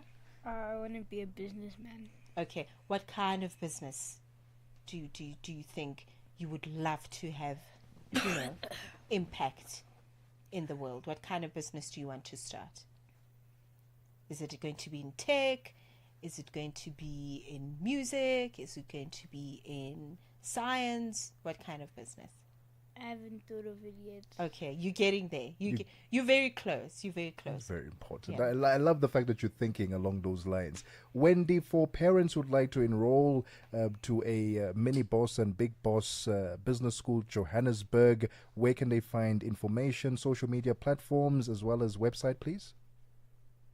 Thank you, Tebogo. They can find us on Instagram as miniboss.johannesburg1 and also bigboss.johannesburg1, which caters for youth from 19 to 35.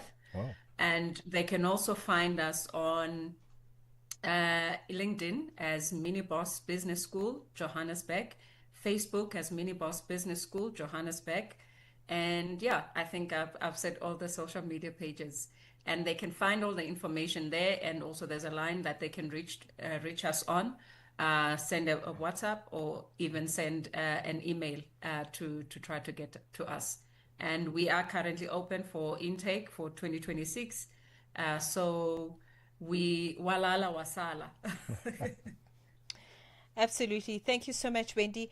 To the two gentlemen in studio, thank you so much. Is there anything you'd like to share with your peers, your friends, your mates, about, if you have an idea, an idea that's in your head, and you want to make it real, where other people can see it? Do you have any advice and some tips and tricks for them that they can follow that you followed?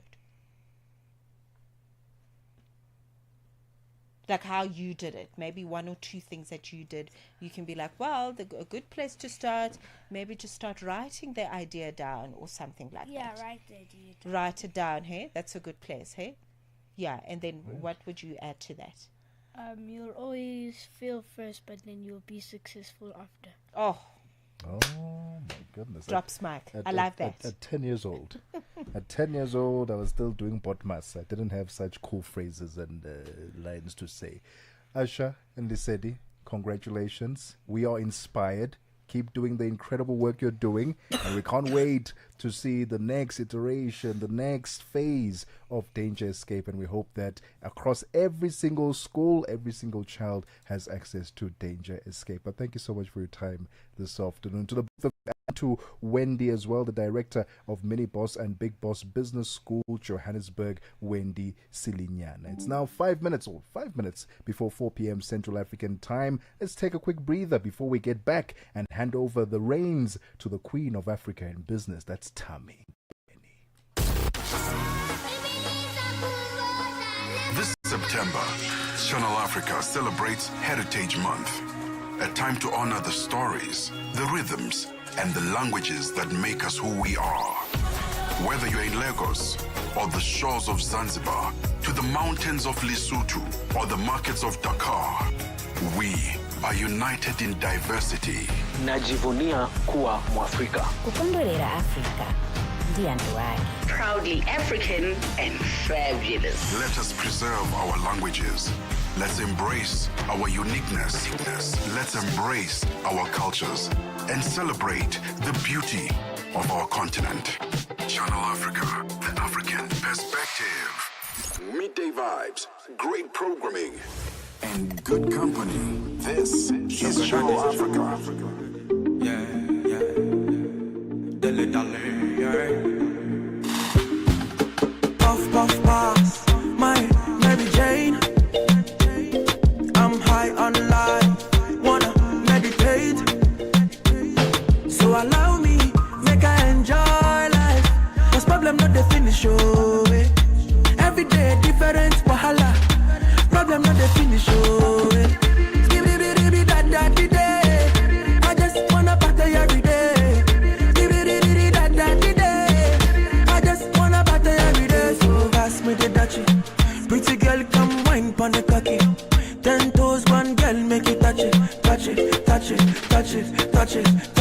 pass me the dutchie. Pretty girl, come wine pon the cocky.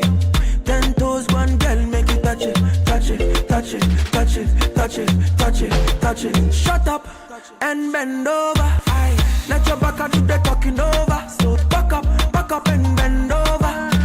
Let your back do the talking over. Say, I want to drive my life. I want to be happy. I want to dance and party. Feel the rhythm of my body. I just wanna party every day. I just wanna party every day. So pass me the dutchie.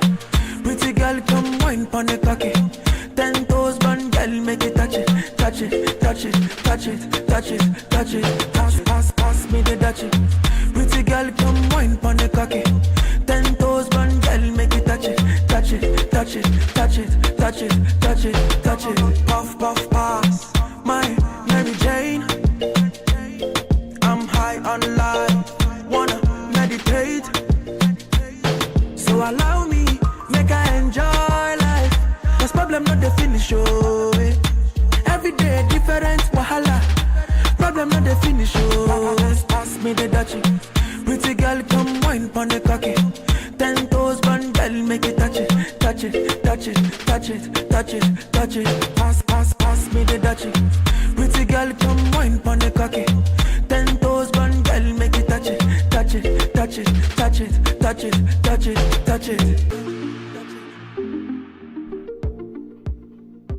2 minutes to go till it's 4 p.m. in Central African Time. KD coming through with Touch It. You can touch your, your app store, all right? Go to your app store and download an app called SABC Plus, okay? No. Let's come back here. Let's come back to the studio. Okay? And you can download an SABC Plus app, okay? It is free 99, absolutely free to download, and you can catch all your favorite radio stations from the South African Broadcasting Corporation, including your all-time favorite, Channel Africa. We are there as well as part of that space. So there you have it. On that note, we are going to be crossing over to the Monday edition of Africa in Business. Thami Ngubeni is already standing by with what is coming up. Hello, Queen. Hello, Queen. A very good Monday afternoon to you. A lot happening around the business space. You'll remember a few months ago, the Democratic Republic of Congo had put a pause on the import of cobalt. And they were basically just trying to ensure that they can push up the low cobalt prices. They're going to be lifting this ban on the 16th of October. So we're going to find out, was this a successful strategy for them, as well as what the current status of cobalt prices are in the country. And also, the Standard Bank Group is hosting South African state-owned enterprises in Dubai. And they're doing this to facilitate investment and collaboration, because we know state-owned enterprises need some money too. Yes. So the Standard Bank Group is now going to be connector between South African state-owned enterprises and sovereign wealth funds and the leading Gulf region investors. So that's where they are. I will be speaking to Zen Dlamini, who's executive head for infrastructure and public sector development at Standard Bank. Well, that's just part of what we've got in store for you today. That is fascinating. I think for just the short time that we've engaged and you've exchanged what's coming up on the show, we've spoken about the space of how innovative business is now going to forced to be. So that is one of them. Very, very critical. And fabulous destination for money. Yes. If you're going to go to money, go to the sovereign wealth funds, go to Dubai. Of course. And, get your little pocket of cash. Absolutely. We're definitely looking forward to African Business, the Monday edition. Thami Ngubeni standing by after the 4 p.m. news bulletin. Jolane Tulongwebe is standing by with the latest. Tell you what, the Upside team back with you again tomorrow between 1 and 4. Cheers. We are on Open Views Audio Bouquet. Channel 628.